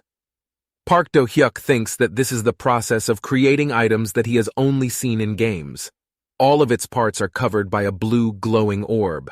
The system reports that the mini drone manufacturing process is 10-25%. Park Do-hyuk looked into the ball and said that he could watch it forever. Production, mini drones were cut by 50% here. Park Do-hyuk said exactly, we must not forget it. He picked up the Avalon staff whose level had the magical feature to increase magic by 20 points. Spells can be used to cast projectile magic. The system reports that the Avalon stick has been added to the mini drone. The ball absorbs them. Production of mini drones is 75. The system informed Park Do-hyuk that the production of the mini drone had been completed. The ball is illuminated by sections of blue light. Park Do-hyuk took it and finally said, here, near the bushes. Nearby, it started stirring some kind of goblin in the bushes. Park Do-hyuk decided to test his drone. He ordered him to go forward, and he immediately began to fly. Although this drone's appearance does not differ in any way from ordinary drones due to the fact that it was created using mechanical spells, it can gain a lot of speed against monsters that are not highly skilled. The drone was like the main one targeting the 3 goblins. Immediately, a blue light flashed around the drone and directly hit the 3 goblins with a magic attack. Park Do-hyuk opened his own. He said that now goblins don't even recognize relatives. Park Do-hyuk said that the drone was quite powerful. He checked which other functions to start with him deciding to try using it to level up the mechanic. After all, to make a golem, he needed to be at least level 11, and then he would do it, and it had to meet just one condition. Someone is watching a video about how Park Do-hyuk deals with the awakener who attacked him, and all of his attacks and spell usage in this video. It was stated that Park Do-hyuk's battle with 3 opponents was with the leader of the wolves. In the comments, people write their admiration for the event. And he continued to write, isn't this a lone person dealing with the recent outbreak? Someone wrote that the magic of the awakener is capable of this, or how to explain it at all. Someone wrote in the comments that he is a D-rank awakener, and could say that this is an impossibility. He edited in the comments. They answered him that they didn't know about this monster, but did he deal with these people? Not because they are weak. They didn't even have time to raise their hands. Someone still wrote that this must be a montage. Someone who watched the video said that thanks to this video, the number of subscribers and likes is growing. A girl eats sweets and says they are good. He poured it, thanks to this video, he will be able to get subscribers and Park Do-hyuk will become more popular, he said with a smile. He thought this was the situation everyone would benefit from. In a skyscraper, someone screamed. That Lizzie came up to Chang Chun-hwa from behind and asked about what happened. Said he found one video and let him watch it. Lizzie asked what she saw there. He immediately shouted it was Park Do-hyuk. Chang Chun-hwa replied that yes, he thought it was fair. This video of his hunt is of Park Do-hyuk dealing with the 3 awakeners and the leader of the wolves. Lizzie put her hands on the table. Amazed after a while, he said he called Chang Chun-hwa, and then he kept saying that he thought that this time he should do it personally. He went and talked to her. Chang Chun-hwa asked him again, he will go alone. Lizzie angrily asks if she doesn't understand anything from this video. That Park Do-hyuk is unbelievably strong for an F rank. Lizzie screamed about what was obvious. This F rank killed 3 Awakeners and the Wolf Leader. Chang Chun-hwa asked it wasn't too much to offer 100 billion for a newcomer. Lizzie asked him about how when he was rank F, he could kill monsters like that so easily. He replied he was not very loud. Lizzie shouted, "This is it," and she had never heard of it. Things like that, but Park Do-hyuk is really so strong. But if he got it even then, 1 trillion wouldn't be enough for him. Lizzie grabbed Chang Chun-hwa and screamed. They didn't have time to sit still, with her dragging him along saying that they should get him soon. At the same time, in the big picture, rank 54 guild, one of the employees shouted that they had no time to sit down. In the Black Comet rank 101 guild, one of the employees shouted to the others, otherwise if they could get it, they would get it right away, and a member of the rank 70 Freedom Guild said that they had to get it. Park Do-hyuk looked at his cell phone. 700 million had been credited to his account. He saw a notification on his phone. Now even he was not surprised by such a number. The phone rings. Park Do-hyuk looks at the phone screen and says that this is the deputy head of the Plum Blossom Guild who recently invited him to the guild. Park Do-hyuk picked up the phone, their response telling him it was good that he picked up the phone. "This is the head of Lizzie's guild?" She asks again where she is. She says that Chun-hwa is driving next to her now, and now he wants to talk privately with her and ask her where she is now. Park Do-hyuk replied that right now he is busy in the area, and if it's not something urgent, then he hung up, said Lizzie, firmly waiting for Park Do-hyuk. He continued saying that if he was busy, then it would be fine. He wanted to talk about his confession to the guild. Park Do-hyuk replied. Lizzie continued saying that the last time he posted a price of 100 billion. If what they saw in the video is true, then they are considering paying him this amount. Chun-hwa told him that it was still a little.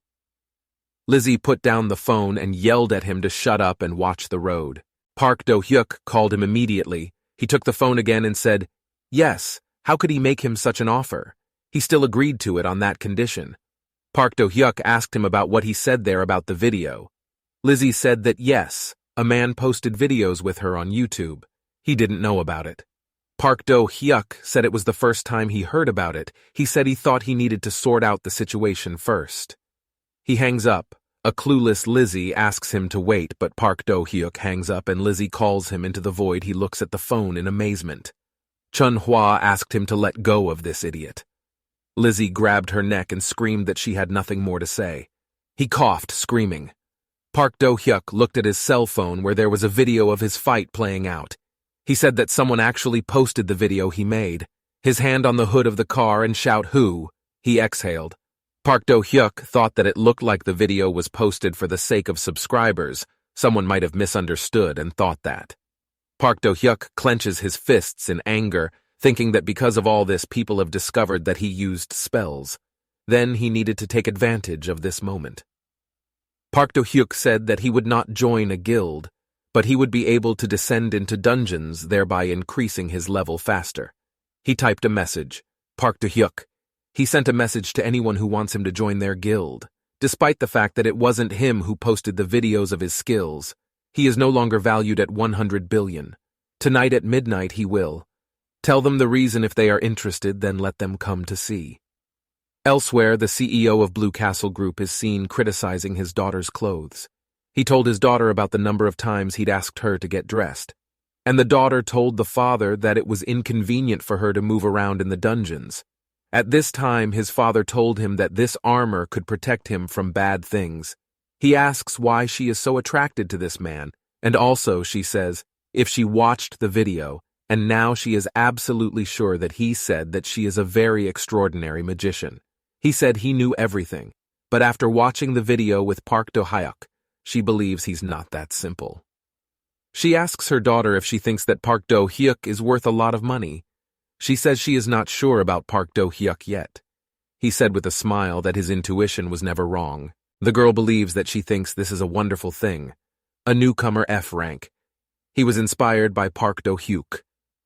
Then the girl's father asked how much money she needed. At first, the father thought if the money needed was 10 billion. But suddenly his daughter said that the money he needed was 200 billion. Hearing that, his eyes widened in amazement, then said he would prepare the money. He asked his daughter not to waste money. He rushes to hug his dad and says, "Thank you, Dad," and he loves him. He laughs in response.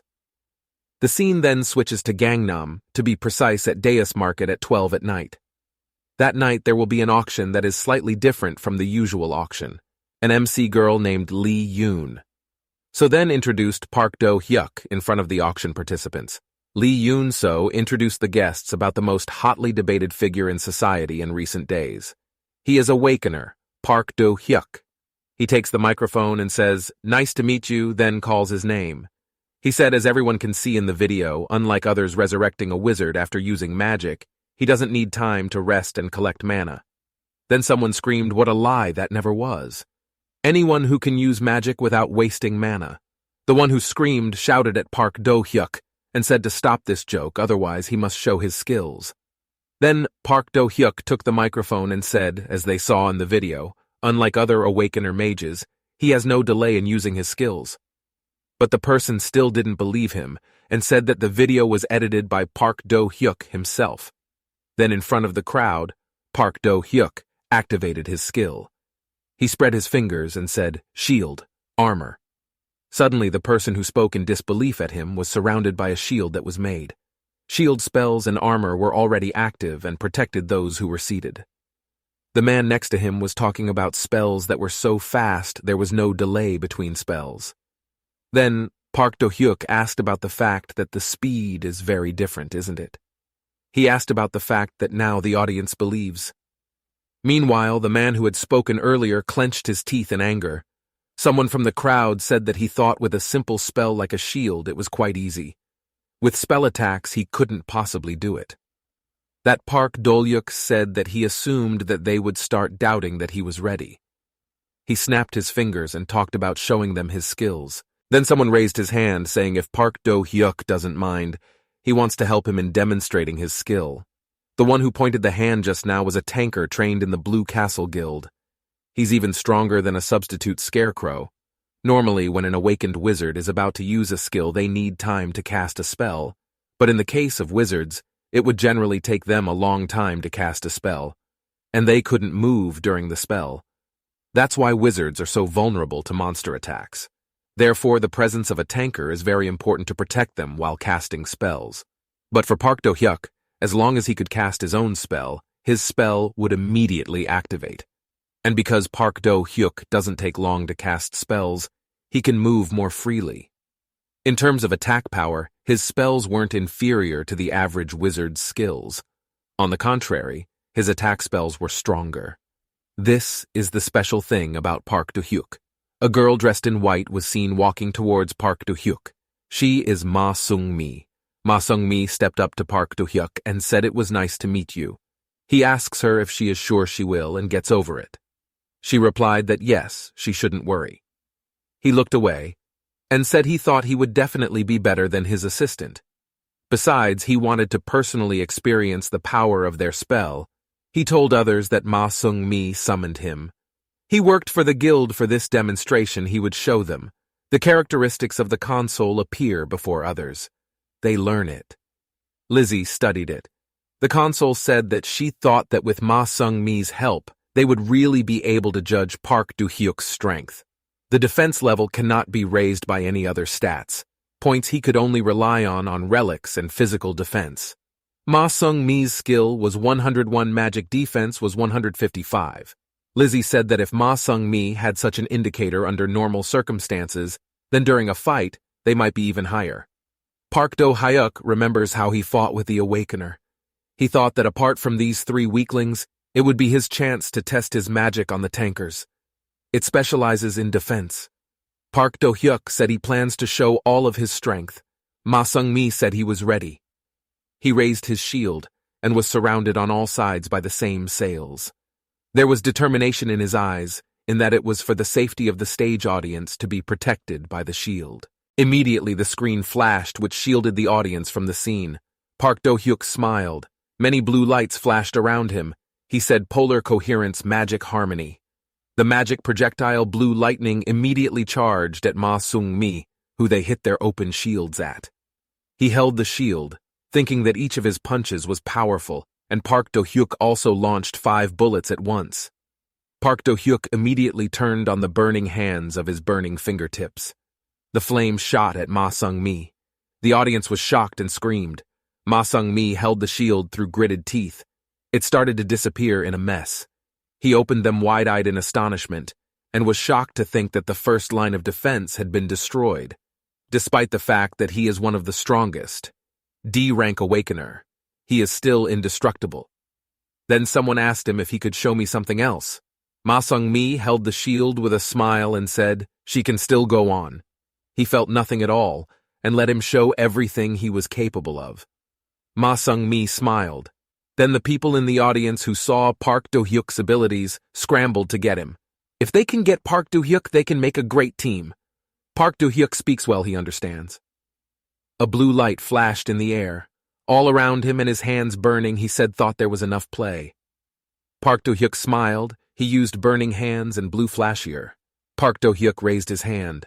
Ma Sung-mi opened her mouth with a terrible explosion heard.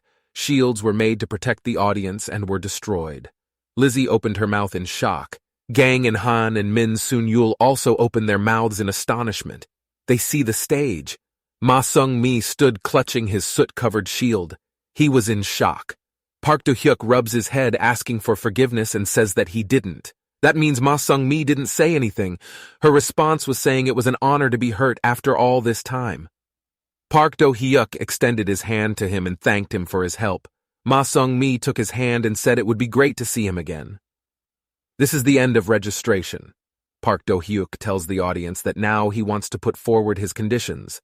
He has no plans to join any guild. He wants to sign a contract, not as a guild member, but as a mercenary, and informs him in response that if he didn't go to join the guild, then what was the point of paying him so much money? Park Do-hyuk replied that it was their choice, and said that showing off such skills, he shouted that they would go other people. Talking about Park Do-hyuk wanting to become a mercenary. Of course his skills are good, but there is no point in giving him 100 billion. Their guild will do it. No use for mercenaries. Park Do-hyuk said with a smile that you were the only one left. He looked at Lizzie and Baek Do-ae. Lizzie asked about why they did it, spending so much money on mercenaries and not guild members. Park Do-hyuk said that he was not satisfied with the idea. Get money only for contracts. He would sell stuff like that. Mini drones appear in the air. The Plum Blossom Guild members asked in shock that Park Do-hyuk knew the way to build a product. Lizzie screamed that she couldn't believe it.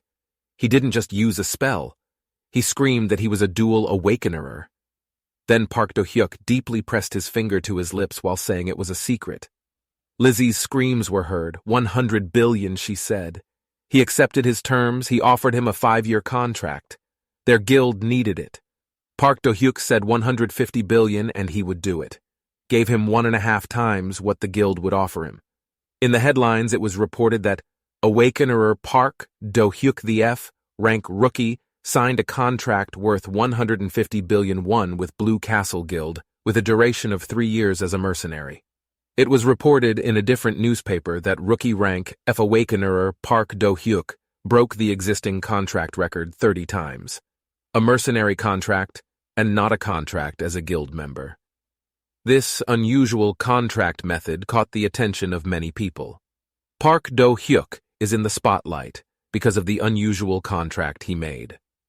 Park Do-hyuk in a black suit was seen shaking hands with Baek Do-hee. In the comments, people discuss how much the 150 billion newcomer will cost. There are so many comments commenting on Park Do-hyuk. Park Do-hyuk looks at his phone saying it hasn't even been a day since his contract was announced, but the news is spreading fast. He thought about him not even telling his parents because he was afraid they would worry, but they don't seem to mind too much. His parents told him that whatever it was, he should value his life, and it was okay for that. Any safety always comes first.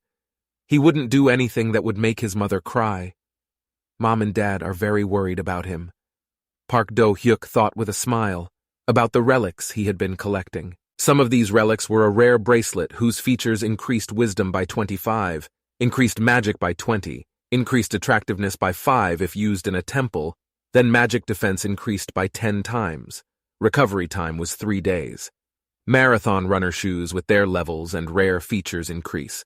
Dexterity by 40, increases dexterity by 20, increases dexterity by 10. The level is a normal chance of increasing wisdom by 15. The nebulous ring Twilight, the level is magic. The feature increases mana by 20. When the mana reserve runs out, it can restore it in 100 times of repeated use. Then Park Do-hyuk checked his statistical status.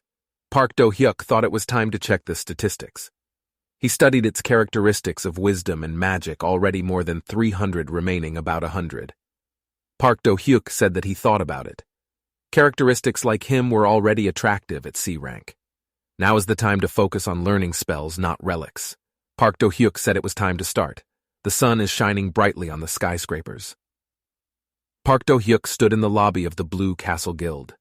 Behind him, many awakeners were talking behind their backs. They said what they thought, that the leader was inviting newcomers to the guild. Park Do-hyuk heard this and realized it. When he thought there would be a lot of dissatisfaction because of his presence. But nothing can be done for people here. He was only an F-rank rookie. Park Do-hyuk approached the girl behind the counter, asking to meet the guildmaster. The girl said yes to him, smiling. For a moment here, someone comes up to him and says, "Isn't this Park Do-hyuk, the super rookie who just signed a contract?" Then a voice came from behind him, another awakener talking about John Min-chul starting to act up again. He was then curious to see how Park Do-hyuk would handle his opening ceremony. Then, the man who approached Park Do-hyuk earlier became acquainted with him. He said his name is John Min-chul. Park Do-hyuk introduced himself back and shook hands with him. Here, Park Do-hyuk understands what is meant by the opening ceremony. Apparently, his opening ceremony was just a handshake that usually appears in old-school movies. Then, Park Do-hyuk was determined that he should not let the man act as he pleased. On the other hand, John Min-chul deliberately squeezed Park Do-hyuk's hand when they shook hands. He faked a smile at Park Do-hyuk, and without him realizing it, Park Do-hyuk had activated his armor skill behind his back. John Min-chul's eyes lit up red. He didn't understand what was wrong with Park Do-hyuk. Then, Park Do-hyuk leaned towards him and asked about what was impossible. Park Do-hyuk then whispered to John Min-chul and said, "This isn't all his strength, isn't it?" Park Do-hyuk asked John Min-chul to show all his strength to him. This made John Min-chul's eyes red. He exploded his anger. A blast wave occurred. As for Park Do-hyuk, he was surrounded by iron armor. The other awakeners shouted what it was about. Also, many of them said that it was too much. But it seems Park Do-hyuk doesn't seem to care and just stands there smiling. John Min-chul's eyes lit up red. Smilingly, he told Park Do-hyuk not to regret his words. Park Do-hyuk also thought the same thing, about how easy it is to pull it off. John Min-chul, he glows red. All of the other awakeners screamed, saying this was too much. They need to call someone. While Park Do-hyuk was still standing still, John Min-chul screamed, but then something happened, and he fell down. John Min-chul lay face down on the floor. Here, Baek Do-hee approached John Min-chul, who was lying face down on the floor. Then he said to Park Do-hyuk that he had just arrived from the dungeon. Then Baek Do-hee said to the man who followed her from behind, "If it looks like they have to teach John Min-chul about manners," and the man behind him made sure that he would teach Min-chul again, and made sure that he didn't do anything wrong. Then Park Do-hyuk thought that if he wasn't a soldier anyway, why were they teaching the other guild members? Then Baek Do-hee said that he heard the news that Park Do-hyuk was looking for him. Then the girl invited Park Do-hyuk to her room. Park Do-hyuk thought that they really wanted him to show his skills in front of everyone. Park Do-hyuk decided that this was not because he was thinking too hard. A man took young Min-chul's body, and Park Do-hyuk came to the Blue Castle Guildmaster's office. Park Do-hyuk says yes, this is the guild headquarters. In the Guildmaster room, Park Do-hyuk asked what they used for the Blue Castle CEO's office and the Guildmaster's room. Then Baek Do-hee said that this is almost like home in anything. Then Baek Do-hee was surprised. Park Do-hyuk should have been busy spending money after signing the contract. Park Do-hyuk answered that honestly, spending money is not his priority. Besides, he came here for a reason. It was because he needed a special dungeon to test his skills. Baek Do-hee asked again about dungeons. Park Do-hyuk answered. He needed a dungeon filled with goblins who could use mechanical things. He asked the girl if she had ever seen him. Then he looked at the dungeon list and found that there was a specific dungeon that Park Do-hyuk was looking for. Namely, Goblin Dungeon Mechanic Syndrome, D731. The dungeon was an FE rank dungeon with a boss monster, the Goblin Chief Engineer. Then the girl handed over the dungeon list to Park Do-hyuk as a gift. He gave the gift because Park Do-hyuk had already signed a mercenary contract, and if he got stronger, then Blue Castle Guild would get stronger too. Park Do-hyuk looked at the dungeon list and smiled. The reason he asked for this dungeon was because he was aiming for the blueprints of the golems, and he came across something unexpected. The dungeon information was completely similar to the one in D and F. Park Do-hyuk is sure that the golem blueprint is there. Then Baek Do-hee said that the dungeon was part of their guild, and in exchange for permission to enter the dungeon, he had to fulfill one condition from it. And the condition is, Baek Do-hee wants to accompany Park Do-hyuk to enter the dungeon with him, Guild Blue Castle Training Center in the basement. Ma Sung-mi was standing holding his sword and shield in his hands. He seemed to be out of breath. He was sweating profusely. He was breathing with his mouth open, sweat running down his face and body. He stood straight, on his feet. In front of him lay a pile of crushed drone training marks. There was a towel flying in the air. A man entered the arena making a young Ming call. Over his shoulder there seemed to be a man who had fainted. He asked Sung-mi if he wasn't tired of practicing since morning. The girl greeted the supervising teacher who was guiding her, then asked what it was. Did he see the weight on his shoulders, and asked in which case he threw the man on the floor, and said that his master saw him when he had a conflict with Park Do-hyuk in the hall where he was assigned to teach him a lesson, he said. The girl heard that Park Do-hyuk got a contract for 150 billion. Park Gi-tae answered correctly. This is recognized as the largest amount for a contract for all time. Park Do-hyuk asked for it, saying that he was blocking his attack anyway, so he probably knows his strength like him. Ma Sung-mi raised his left hand while saying that it was the first time he was injured in a long time. He looked at her injured hand and said it was the first time she had so much fun, she said with a smile. The fact that he wanted to fight him again, then the coach said it was good. He had found a decent ranger for himself. He replied to guide that Park Do-hyuk. Park Do-hyuk listened to her speech, saying that she still wouldn't stop talking like in the army. If she finally stopped talking like that, she would look more like a beautiful young girl. Ma Sung-mi implied that it was only customary to speak like that since she grew up in a military family. Ma Sung-mi wiped her head with a towel and said that she asked him to forgive Park Do-hyuk. Coach Park Gi-tae doesn't say anything.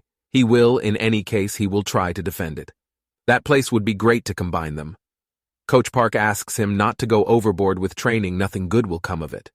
Ma Sung-mi replied that it was fine and he understood. 6 a.m. near the station, someone said, "Welcome, Sir Park."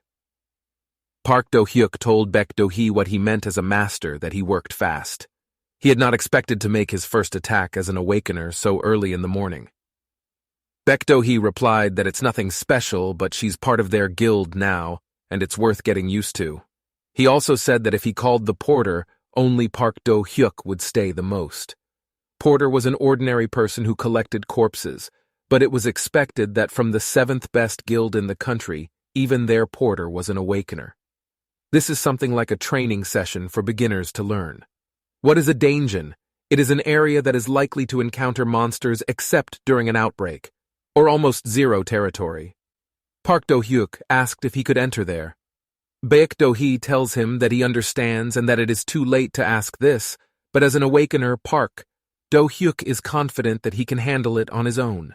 He replied that he was sure he would. Baek Do-hee asked if he was also arrogant, and Park Do-hyuk replied that if he also had pride, it was based on a clear calculation. Then a green light flashed in front of him. He stood up and saw a bright green light. The portal to the dungeon opened in front of him. Park Do-hyuk happily said that this was his first hangover. Baek Do-hee stands behind him talking, in front of Park Do-hyuk. Through the portal, he turns out to be on the other side. And Baek Do-hee follows him, and says that dungeon structure is always different, but this dungeon looks like something like a jungle. He doesn't see anything special in the environment. Then he called Park Do-hyuk. He said that, like he said before, he would just watch from behind and he could. Showing what he was capable of, he stood up and thought about where he should go. Since then, there is a large tree in front of which on the left there is a dark side, and on the other hand, the sun shines brightly. Park Do-hyuk thought that one side was a deep forest full of tall trees and bushes, and the other side was a meadow that looked very well groomed. At first glance, people usually choose a meadow, but Park Do-hyuk decided to go to the forest. He wields powerful spells and iron armor as well as a spell shield. He thought that the goblins with intelligence would play a dirty trap setting in the meadow where they expected everyone to go. Park Do-hyuk did the hack steps on the dark forest side. He walked between the big trees. Bullets flying at him here, bullets hit. There was a loud, explosive sound. Smoke enveloped everything around the bushes and trees. There was a goblin with a weapon in hand. They started to clear the smoke. Park Do-hyuk flew out to the enemy, used a magic attack, and the goblin was hit by his magic. Other monsters are already getting ready to shoot. Park Do-hyuk says with a smile that he knows where they will be sparkling with blue magic. Around Park Do-hyuk, he again attacks the goblins and kills them. Park Do-hyuk asked about where the others heard at least 4 goblins with guns in their hands appearing above their heads attacking him. Blue light flashed on his finger. He put on the shield armor, and there was an explosion. With a smile. Park Do-hyuk said that goblins are assholes. They thought that an attack like that would blow him away, so they must have had to dream about it. He stretched out his hand while saying burning hands. At his fingertips, the flames reached the goblins. Park Do-hyuk used a fire spell. His flaming hand burned all the goblins. Monsters are finished by fire. Park Do-hyuk stood with his arms raised and everything was covered in smoke ash that fell on him from the sky. Finally, Park Do-hyuk said that it was nothing special. All around him, the ground was littered with monster corpses. "There's nothing left here?" Park Do-hyuk continued. He was walking through the darkness of the forest when something caught his attention. He wondered if this was really the one famous for its many pitfalls. Park Do-hyuk came to the labyrinth, a maze mechanic. Park Do-hyuk's heart was pounding. This exceeded his expectations. He had thought that the goblins with their bazookas would definitely give him trouble, but what surprised him even more was the accuracy of the spell. Usually an Awakener-level wizard has an accuracy of 35% or more. Baek Do-hee, he saw Park Do-hyuk, and thought that this guy got this ability just a month ago there. It was a mechanical maze ahead. If he went the wrong way, the vampire wasps would be waiting. For him, they have poisonous thorns, and also mechanical labyrinths filled with various traps with saws. Baek Do-hee opened her eyes in shock. She didn't understand why Park Do-hyuk stopped her and wanted to give up. He takes something out of his pocket and he realizes that this is the drone that Park Do-hyuk showed at the auction market. Harry did not understand that the drone actually works in the dungeon. The drone starts hovering near Park Do-hyuk's head, making Baek Do-hee startled at the thought. After all, no human products work in that dungeon. The drone takes off in the dungeon and starts moving around scouting the area. Park Do-hyuk used a function review. Park Do-hyuk can use a drone to see where the goblins are hiding traps, and there are a lot of them. Park Do-hyuk closed his eyes, thinking that it was possible to attack the goblins to gain the experience that Park Do-hyuk went through. The mechanical maze drone has a cover. Next, with the help of drones, Park Do-hyuk can't get lost or fall into a trap. He said he believed this was his place here. He was face to face with an army of goblins. The goblins shouted for the others to attack. Park Do-hyuk jumped ready to attack the goblins. Another goblin shouted, aiming and shooting many guns aimed at Park Do-hyuk. He covered his face with his face, hands defended himself. There was a terrible explosion. Park Do-hyuk disappeared. Park Do-hyuk said that this is an illusion taken for now. He asks the goblins, and what is it? Like an illusion to attack. He used a shield and the blazing attacks of the goblin monsters were destroyed by the flames. They burned together. Screams were heard. Park Do-hyuk aimed his fire shield at them. The system notified him several times that his level had been raised. He was watching him from afar. He thought with a smile he expected from Park Do-hyuk. He repeated his technique and the goblins were cornered. He killed them, and Park Do-hyuk thought that he here could even increase the rankings. He cannot attack and can only defend, and at the same time he also has drones. As expected, 150 billion is a great investment. Park Do-hyuk reached the entrance of the boss's room. Drones hover around him. Park Do-hyuk says, "Let's see," and enters the portal. He looked at the portal. He understood that there were weapons on both sides, and in the middle sat the heads of the goblins. This seems to be a goblin Lord Gala. Park Do-hyuk noticed the rock burning brightly on the goblin's forehead. He should be connected to the cannons around him, probably being there at least 5 times as powerful as that. It was used by his accomplices. Park Do-hyuk was aware that it would be impossible for him to withstand their blows with just the armor and shield. The weapon recovery time was 1 minute. It would be more than enough. Park Do-hyuk passed through the portal and said the magic harmony of coherence and blue light immediately flashed around the drone. Park Do-hyuk uses a magic projectile, all flying. Lord Goblin, he continued to sit on the chair. All the bullets hit him. He got up from his chair and got into the car. He sat taking control of the car in his own hands. Everything started to burn with red light. Park Do-hyuk looked around, getting ready to shoot him here. The Goblin Lord's screams rang out. A Goblin Lord with metal arms appeared from the stands. Park Do-hyuk is surrounded by metal goblins. They surrounded Park Do-hyuk. They drew one of their swords. Seeing the attacking opponent, Park Do-hyuk rushed into battle. The blue light attacks flickered. He placed his hand on the metal goblin. Park Do-hyuk uses a magic projectile, where Park Do-hyuk's hands feel hot when attacking the enemy. Park Do-hyuk said it was enough to deal with his minions. Then Park Do-hyuk realized that his opponent was unharmed. Goblins rushed to attack him. The Goblin Lord charged at him. He lashed out with metal claws. In the place where Park Do-hyuk stood, hitting the metal arm, the stone shield flew to the side, but the shield blocked the attack. The Goblin Lord stood surrounded by smoke. Park Do-hyuk was hidden behind the shield, and said a harmony of coherence magic from the drone pole appeared behind the Goblin Lord, with a blue light flashing on them. Park Do-hyuk said the magic projectile was the strongest explosion heard. Park Do-hyuk thought about repeating this again, but then they prepared to attack him from the left side. Park Do-hyuk flew away from the impact, covered by the Goblin Lord, his bloody eyes, with one hand. Park Do-hyuk ran away from the attack. The metal goblin hits the ground in front of him and the Park Do-hyuk stops. He raised his hand with blue light flashing above it. He used a magic projectile spell to fight against the metal goblin. His enemy's flying metal head flew away, separated from the rest of the body. Park Do-hyuk smiled. The Goblin Lord looked at him with one full eye. He attacked Park Do-hyuk with his cannon. A huge glowing core flew towards him, sound of explosion. Park Do-hyuk opened his mouth in shock at the explosion. He sat behind the shield that was gradually collapsing. Park Do-hyuk flew away thinking that his shield was broken. His business would be bad if he didn't. Having armor then, he looked somewhere on the other side. He realized that the gun was almost fully loaded. The Goblin Lord attacked him once again. Park Do-hyuk realized that he didn't have much time. Park Do-hyuk rushed to attack the enemy. The metal goblins were smiling. Park Do-hyuk also did not hide his smile.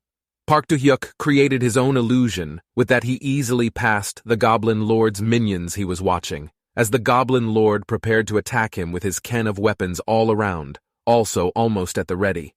With fire, Park Do-hyuk jumps using a drone as a stepping stone. He dodged the attack. The Goblin Lord opened his eyes wide. He was amazed.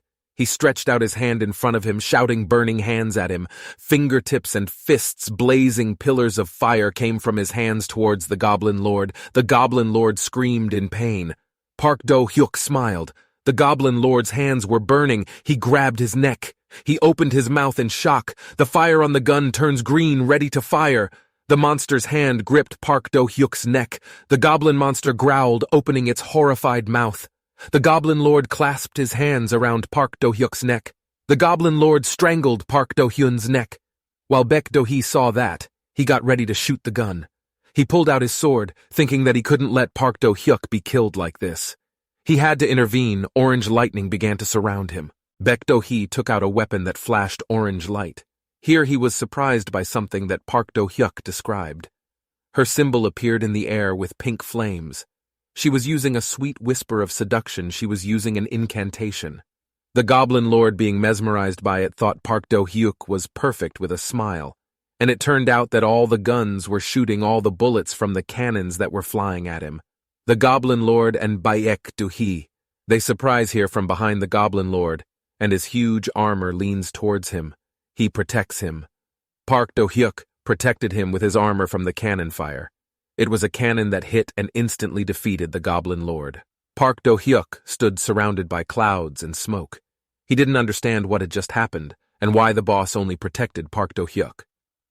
As the smoke cleared the armor, the heavily damaged Goblin Lord was visibly shaking everywhere and started to sparkle with orange lightning, and the unharmed Park Do-hyuk was sitting on his back. Underneath, the armor began to crumble to pieces. The armor shattered into pieces, falling to the ground. Baek Do-hee. He runs to him, asking if Park Do-hyuk is okay. He comes out from under the armor, saying it could be dangerous, but he is completely unharmed. Park Do-hyuk said the wrong word with a smile. Park Do-hyuk answered him with a smile that he was surprised. I didn't expect the boss to be such a tough person.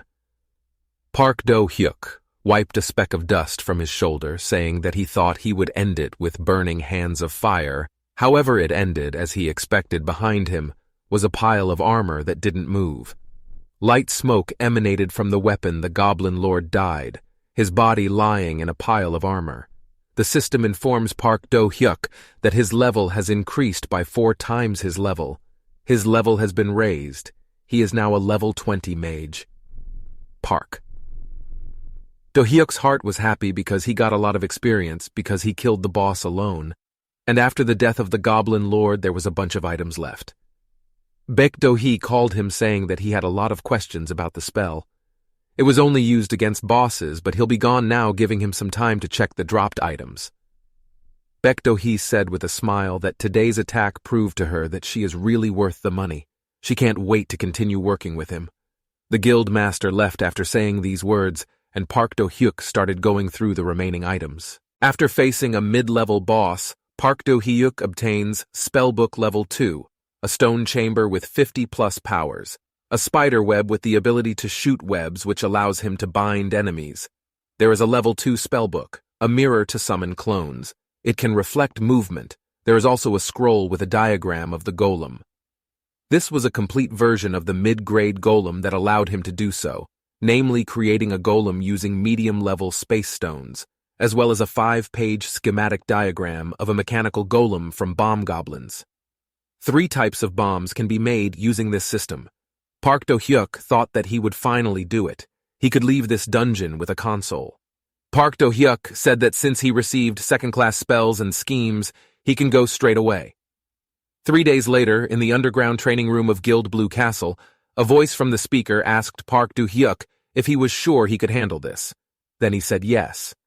He then asks how to adjust everything to the maximum. He presses the zoom button of the person on the console, telling Park Do-hyun, because the work is set to the maximum. They will attack as soon as they notice the target. He asked to be ready. Then Baek Do-hee enters the hall. She says with a smile that they came out of the dungeon not too long ago, and did Park Do-hyuk get to this point? He replied with a smile that he had an offer for her. He asked for this. The proposal was something like a drone. He showed her one last time. Park Do-hyuk told him he only saw it. The person informs him that the robot setup is complete. They will attack him soon. Dangerous robots chose Park Do-hyuk and crowded into the targets pulled by the robots, and with their guns ready to shoot. Park Do-hyuk says, "Wake up, Akron, something appears here." It destroys the floor of the training room. This is a huge golem that appears in all its glory. His eyes burning with red flames and his body illuminated with blue flames. He effortlessly destroys one of the robots, while Park Do-hyuk and Baek Do-hee watch on him. Robots are preparing to fire weapons easily confronted by golems. With one punch, he also destroys other robots. The golem won an easy victory over all of its enemies. Baek Do-hee looked at the golem in amazement and immediately asked Park Do-hyuk if he would sell this golem. She spreads her hands smilingly and says sadly she is doing this to herself. So he thought. Park Do-hyuk took him to check before going down into the dungeon he called Akron the Golem, in response saying that Akron was responding to Park Do-hyuk. He says Master is waiting and let him show how he deals with the other robots. Akron replied that he understood. He stretched out his palm, aiming at the robot in front of him. Akron said, a flaming hand with his palm blazing fire. The column of fire immediately turned into a robot, from a handful of leftover molten metal. Akron stood up and around him lay the remains of robots. Baek Do-hee opens her mouth in amazement. She immediately thinks about something she asked Park Do-hyuk. He said that he seemed to be surprised too, as he had never met such. Park Do-hyuk replied that he understood because it was the first time he had seen it. The girl asked him that if he would not sell this golem. Then what Park Do-hyuk said was yes. Park Do-hyuk placed the device in front. He said that to start with this, giant bombs and ice bombs surprised him to take them out of his inventory. He kept on talking, and finally she firmly told him to wait a bit. He looks at her with questions about what kind of room this is, and where did Park Do-hyuk pull the bomb out of. He looks at the space behind him and says this. He raises his hand and says that somehow he got an ability like that. This is an interdimensional ability, not something acquired like Baek Do-hee thought that only S-rank awakener can use this ability. Park Do-hyuk said he must be lucky. Baek Do-hee asked again about him being lucky. He said Park Do-hyuk has now shown a characteristic that surpasses his rank. Park Do-hyuk replied with a smile. That's probably why he's such an unusual Park Do-hyuk. He asked that they could now open the hall doors, to which the employees kindly responded. Park Do-hyuk said that he would show them if this bomb was capable. Park Do-hyuk threw it, saying it was a giant bomb. Then he threw the giant bomb and a bright light appeared.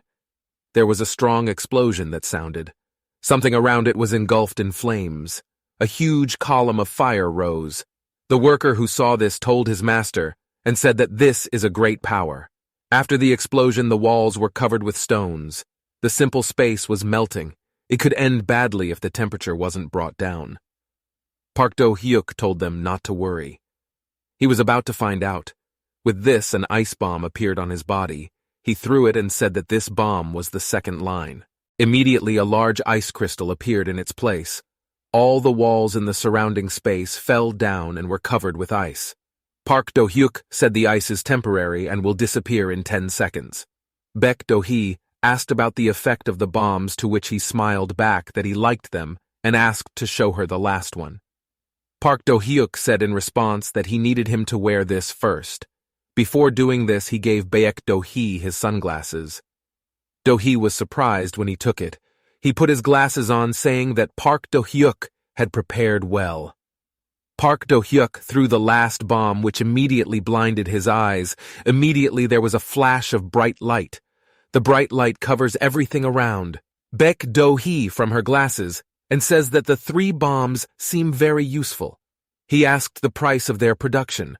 Park Do-hyuk replied that it was a secret. He planned to sell it to the guild for 6 million and the remaining 10 million. Park Do-hyuk says it's a shame. He can't name the production price. He tells him Pandora's box is the most beautiful. When it was close, Baek Do-hee said that the price that Park Do-hyuk called sounded quite acceptable. Even without the production cost, it represented the effect that would be caused by using a bomb in a real fight. After all, these bombs can be used not only in dungeons, but also in other places. Park Do-hyuk said that he thought this was a pretty low price to pay to save a life. He told her he wanted to propose to her. He asks what condition he is talking about Baek Do-hee telling him that if he sells it only to them, then the guild will pay 10 million apiece. So Park Do-hyuk made a deal with the guildmaster. They shook hands with smiles. Someone the next day walked very fast. It was Lizzie, who was wearing a protective suit. Then Chang Chun-hwa shouted to her master that they had a serious problem. He asked her what happened. She screamed at him, then showed a chart on the tablet. It was the Blue Castle Guild that quickly gained a profit of 123,500. The chart increased it sharply by 28,500, an increase of 30%. He took the tablet and said that thanks to their exclusive contract with Park Do-hyuk, They had started selling explosives that could be used in dungeons. He slammed his fist down hard on the table. He thought about the fact that he had seen the manufacturing skill. Lizzie remembers the drone made by Park Do-hyuk. He thought he should have gotten it. He should have recruited Park Do-hyuk, no matter what the cost. Then, Chang Chun-hwa smilingly said that if Park Do-hyuk is contracted for 3 years, then they still have a chance. Lizzie seemed to grit her teeth in anger. Then Lizzie called out to Chun-hwa with a growl when suddenly there was an explosion. "Think before you speak," Lizzie said angrily. He was very displeased. Hearing the commotion, the other employees were asking what they were up to again. It was likely their boss. Then they disperse. Because the news about the guild castle made Lizzie unhappy. Chang Chun-hwa lay trembling on the floor, and Lizzie stood nearby with fists and shouted, "Park Do-hyuk, who was now at the level of F rank, worth 150 billion. He shouted that Chun-hwa thought that in 3 years, Park Do-hyuk would still be at the same level. Then the girl invited Chang Chun-hwa to go to the Blue Castle Guild. The setting then moves to the sales department of the Blue Castle Guild. A lot of people came up to the guild staff. One of them was shouting about a way to get a special contract for a bomb. The crowd screamed about how many they had. The guild employees were shocked because they didn't have time to deal with the pressure of the buyers. In the crowd, someone shouted that they heard that the bomb was created by Park Do-hyuk. The guild employee replied that it was. They sold it under an exclusive contract immediately in response to his inquiry, was that they had concluded a contract for monopoly rights. The employee explained that since the negotiation was done by the guild master. Meanwhile, from the balcony, Baek Do-hee watches all this while smiling. Someone asks why he is here. He replied that it was still the first day of sales. He said he thought it would be fun. The employee asks what he means. Baek Do-hee asks him if he remembers what happened 2 years ago. 2 years ago, due to problems with the exclusive rights to the dungeon near the station, the guild names Blue Castle and Plum Blossom became rivals. At that time, Lizzie started spreading dirty rumors about the Blue Castle, and Baek Do-hee was only 18 years old at the time. In the end, he won the rights to the dungeons, and a bad reputation haunts the Blue Castle Guild to this day. Baek Do-hee said that he understood why Lizzie did it. Then he saw Chang Chun-hwa and Lizzie enter the crowd below. Baek Do-hee then said that there was no way he would want to pass up the opportunity to see her face today. He offered employees to come down with a smile. Lizzie stood shivering and asked if it wasn't cool in here. He takes off his raincoat and says he doesn't even know anyone here said. Meanwhile, Lizzie had not seen him for a long time. Lizzie and Chun-hwa will turn their heads at the sound. There are shy smiles on their faces. Baek Do-hee says with a smile that if Lizzie had warned her earlier, she would have met her. Lizzie laughs back. She asks Baek Do-hee, so why is she here? He also replied that this was the first day of selling bombs from Park Do-hyuk. He couldn't have missed something so important. Day for their guilt. Lizzie smiles and says what a coincidence that she wanted to meet him in response. Baek Do-hee says this and suggests they talk separately in her living room. They bump into each other. A huge snake persona glows with red flames, and a frog glows with blue flames appearing behind Baek Do-hee and behind Lizzie. While Park Do-hyuk, who saw their scene, felt grateful because he was not there. Then someone asked him where to put the new crystal. Park Do-hyuk thanked him and said if the crystal could be placed nearby. An employee placed a large box of crystals. Park Do-hyuk said he couldn't move while using his production skills. Then Park Do-hyuk thanked the employees for their help. The employee said in response that there was no load for him. Then Park Do-hyuk was shocked when he found out that it was Ma Sung-mi who brought the crystal. He tells her it's been a long time since they saw each other. Hearing Do-hyuk ask her about how he got here, Ma Sung-mi says she was looking for him and his master told him he is here. Then Ma Sung-mi said to Park Do-hyuk if he wanted to spar against him, and his request was immediately approved by Park Do-hyuk. Ma Sung-mi recalled their battle and said that this time she wanted to fight him one-on-one, so she asked Park Do-hyuk. For this help, Ma Sung-mi put him in the boxing area. He talked about the fight. He answered with a smile. He agreed, and Ma Sung-mi smiled happily in response, saying he would get ready. Park Do-hyuk was standing in the special suit he was wearing. Ma Sung-mi stood in front of him with a shield and in the same suit and asked him if he had put on all the equipment. Park Do-hyuk answered yes and asked what it was about. Ma Sung-mi replied that it was protective equipment that adapted to them and helped increase their body's resistance depending on their health condition. The shape will glow green, yellow, or red. Ma Sung-mi went on to say that the equipment also absorbs most of the damage, and when health drops to 0, the equipment will die as if they had died in real life, and that means this battle training is over. Park Do-hyuk said that this equipment cost 25 billion won. It was incredible. Ma Sung-mi said that Master said it was cheaper than injuring a guild member every time. Park Do-hyuk says that since he's like an expensive item to himself, it's somehow a shame to just fight. He asked Ma Sung-mi how about they make a bet. Park Do-hyuk said that if he wins, Ma Sung-mi will be his exclusive tanker for some time. Ma Sung-mi asked him how long the contract would last. Park Do-hyuk gestured with his finger and said, "Park Do-hyuk 3 months," he said with a smile that of course it works for free. He asked Ma Sung-mi how he liked such an offer. He thought it would happen for fun. Ma Sung-mi thought about it, then Baek Do-hee came to them. They were shocked when they saw it. He smiled, telling Park Do-hyuk that thanks to his invention, he was able to have fun with Lizzie, and thanks to Park Do-hyuk. Then Ma Sung-mi called him who said that he is D rank and Park Do-hyuk is an F rank awakener, and whether he needs lightning. He said that in this case he refused to provide leniency, and the practice match between Park Do-hyuk and Ma Sung-mi took place. They will fight without leniency. Baek Do-hee raises her hand and says that in that case be prepared. Ma Sung-mi put his sword in front of him and said that this time he will use all his strength. Park Do-hyuk said that he was no longer the same as he saw him at Deus Market. He will beat his screams. Baek Do-hee shouted start, and the match began. Ma Sung-mi thought that he had to destroy Park Do-hyuk before he started using his spell. He is ready to attack. Then suddenly, a red flame of light enveloped Park Do-hyuk's body. His legs couldn't move. He opened his mouth in surprise. He looked at himself and thought that his legs were moving on their own. He thought about the fact that this was a provocation skill. His feet began to sink to the floor. Park Do-hyuk rushed into battle wearing a strong armor and chanting a magic spell, he said. The magic harmony of coherence from the poles. It activates projectile magic. Ma Sung-mi chanted iron wall defense. As long as the skill movement is prohibited, it will strengthen the defense and allow you to use automatic attacks. From behind Ma Sung-mi, there was the figure of a soldier in armor appearing in bright yellow. Park Do-hyuk thought that Ma Sung-mi was using provocation to get him closer, and now is the iron wall.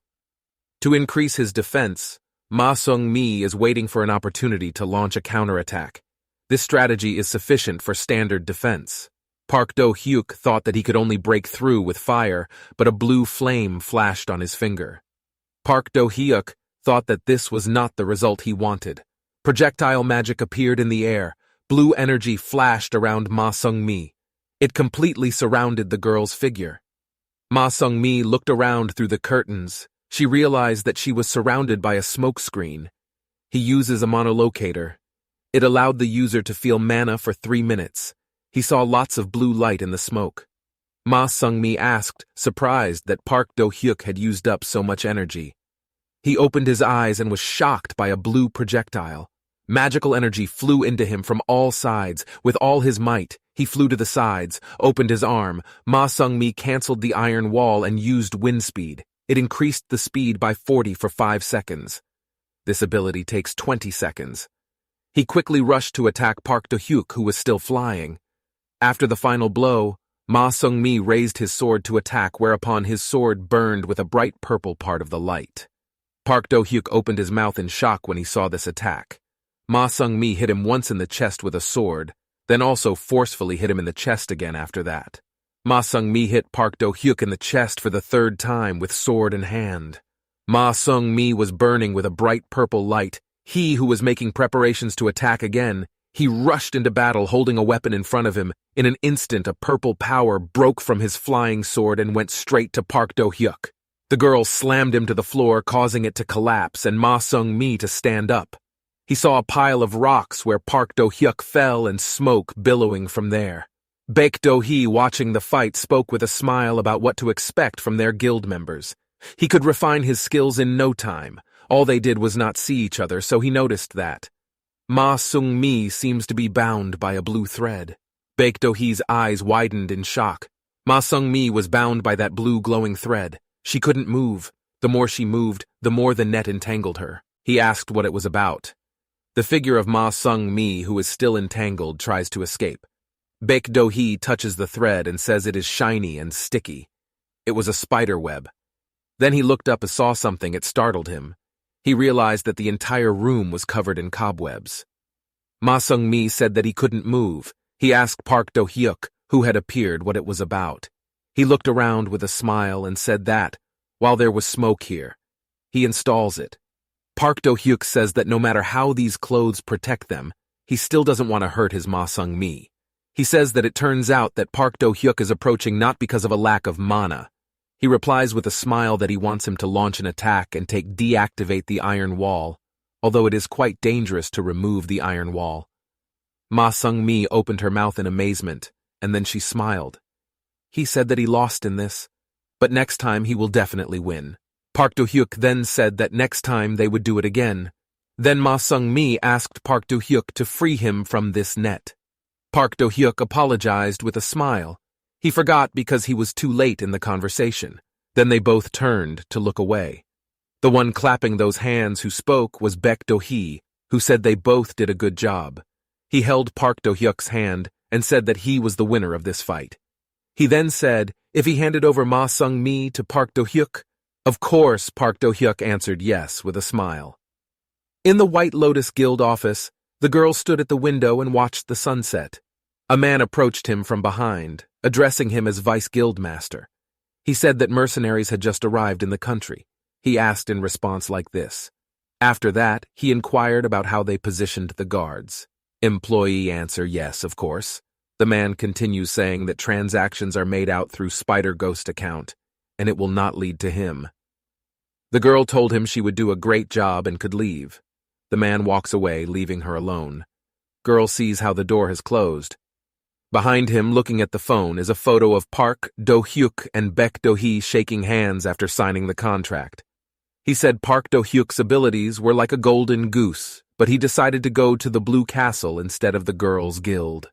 Then, full of obsession, the girl said that if she can't have Park Do-hyuk, then no one else can either. It's a bright sunny day. People are getting off the bus and heading towards the building with big glass. Among them was a man wearing brown clothes. On the phone, she informed someone she had arrived and let them send her the information.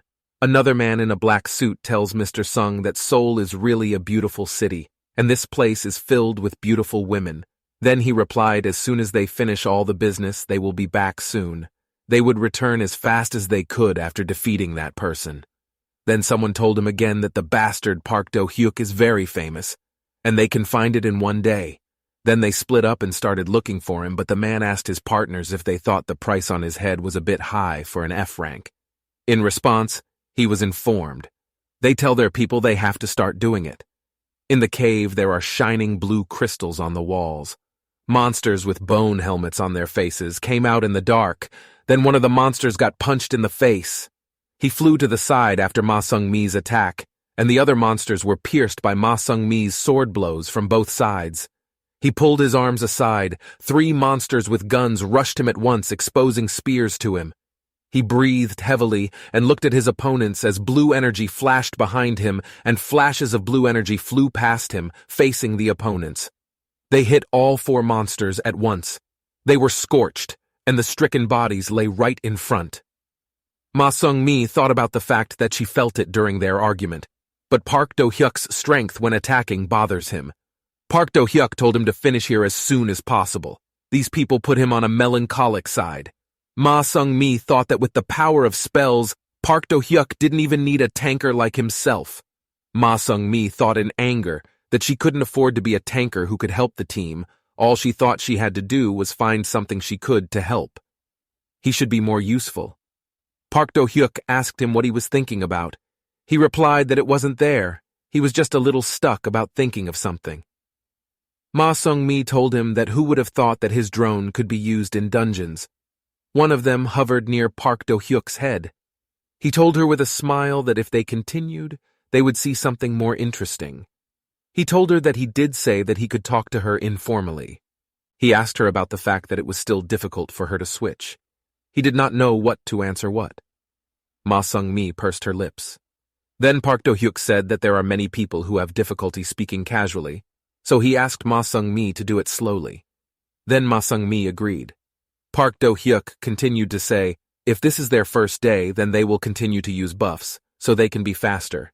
And even though the girl is a tanker, she doesn't have to follow Park Do-hyuk's rhythm, because a party only has to be on the same frequency.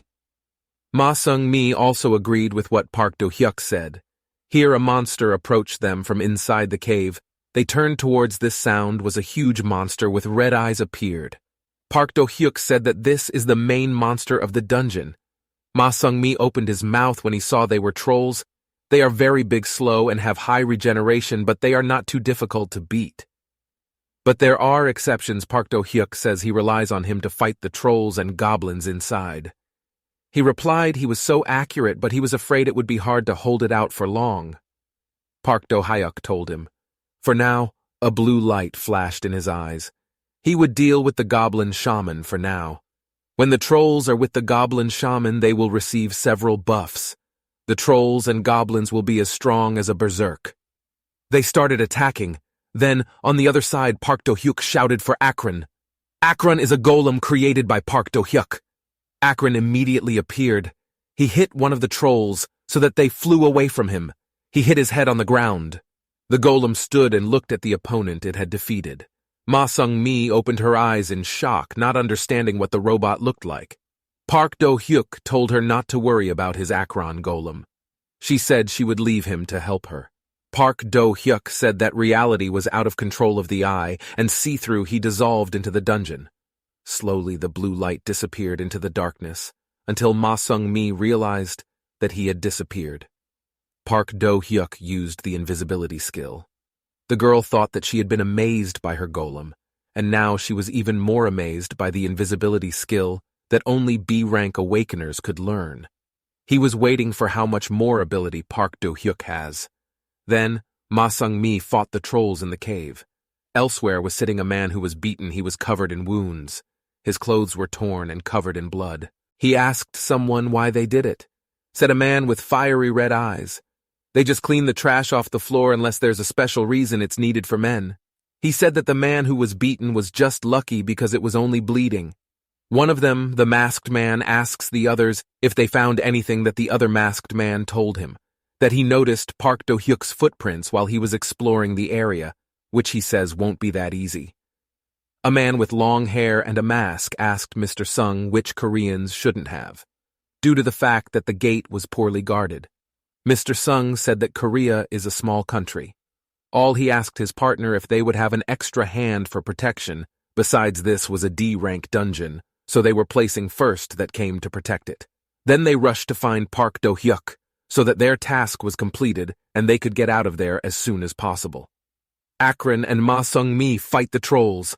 Ma Sung-mi threw the monster away from him with one punch. He thought about whether Park Do-hyuk could get past so many monsters. Meanwhile, a goblin shaman was seen emitting a red aura. He smiled at his enemy. Park Do-hyuk appeared behind him.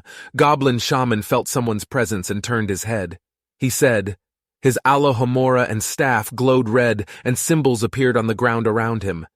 Park Do-hyuk casts a whispered spell of pain. His hand glowing green, he continued by saying arrow poison. The goblin shaman opened its eyes wide.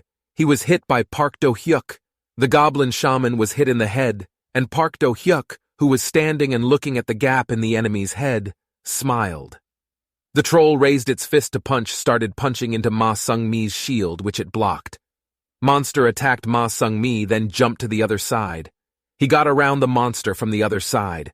He shouted and attacked the monster with a single blow of the sword. The troll's body is cut into pieces. Ma Sung-mi looks at her enemy. The severed part of the monster's arm. In front of the two goblin enemies with bone helmets on their faces, they immediately rush towards him. Here the monsters are absorbed by the bright light. Ma Sung-mi turned towards the light and opened her mouth. Akron stood up with his palms raised. Ma Sung-mi stared at the goblin who had just performed this spell. Akron said that he belongs to Master Park Do-hyuk, and now he is carrying out Master's orders. Ma Sung-mi stood with her mouth open heart, then shouted to Akron, "Good job." He appeared behind the monsters. In front of Ma Sung-mi, his hands lit up with a bright fire. He used a spell. Unexpected shockwave, lightning bolt. Then a bright flash of light dazzled Ma Sung-mi's eyes, who shielded her eyes from the bright light with her hand. Then suddenly the trolls were charred, crashing to the ground. Their bodies were burning. He told Ma Sung-mi about it seemed like the end. And it's getting harder for Ma Sung-mi to say that he is very different from anyone. During their fight, he had asked her if it was because she met the guild head after the duel. Park Do-hyuk said they should discuss something private with the guild master.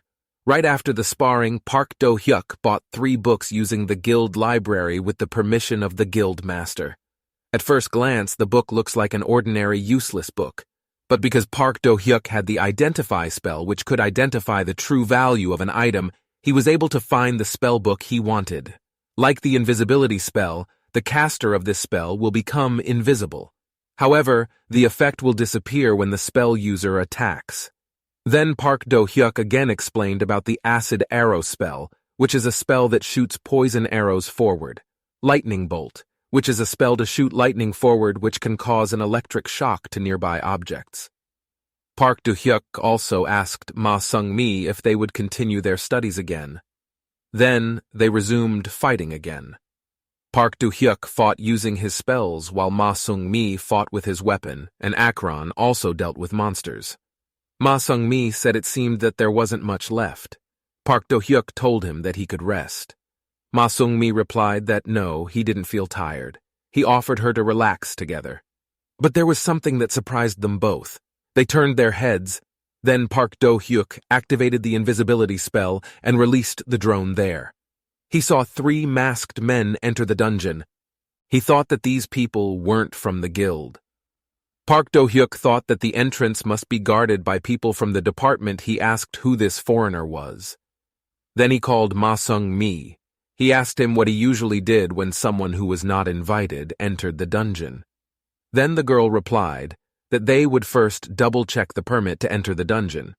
If there is no permission, the person will be forcibly sent home. But if that person attacks them first, then they are allowed to kill that person. Park Do-hyuk then said to Ma Sung-mi, he said that's what they would do then.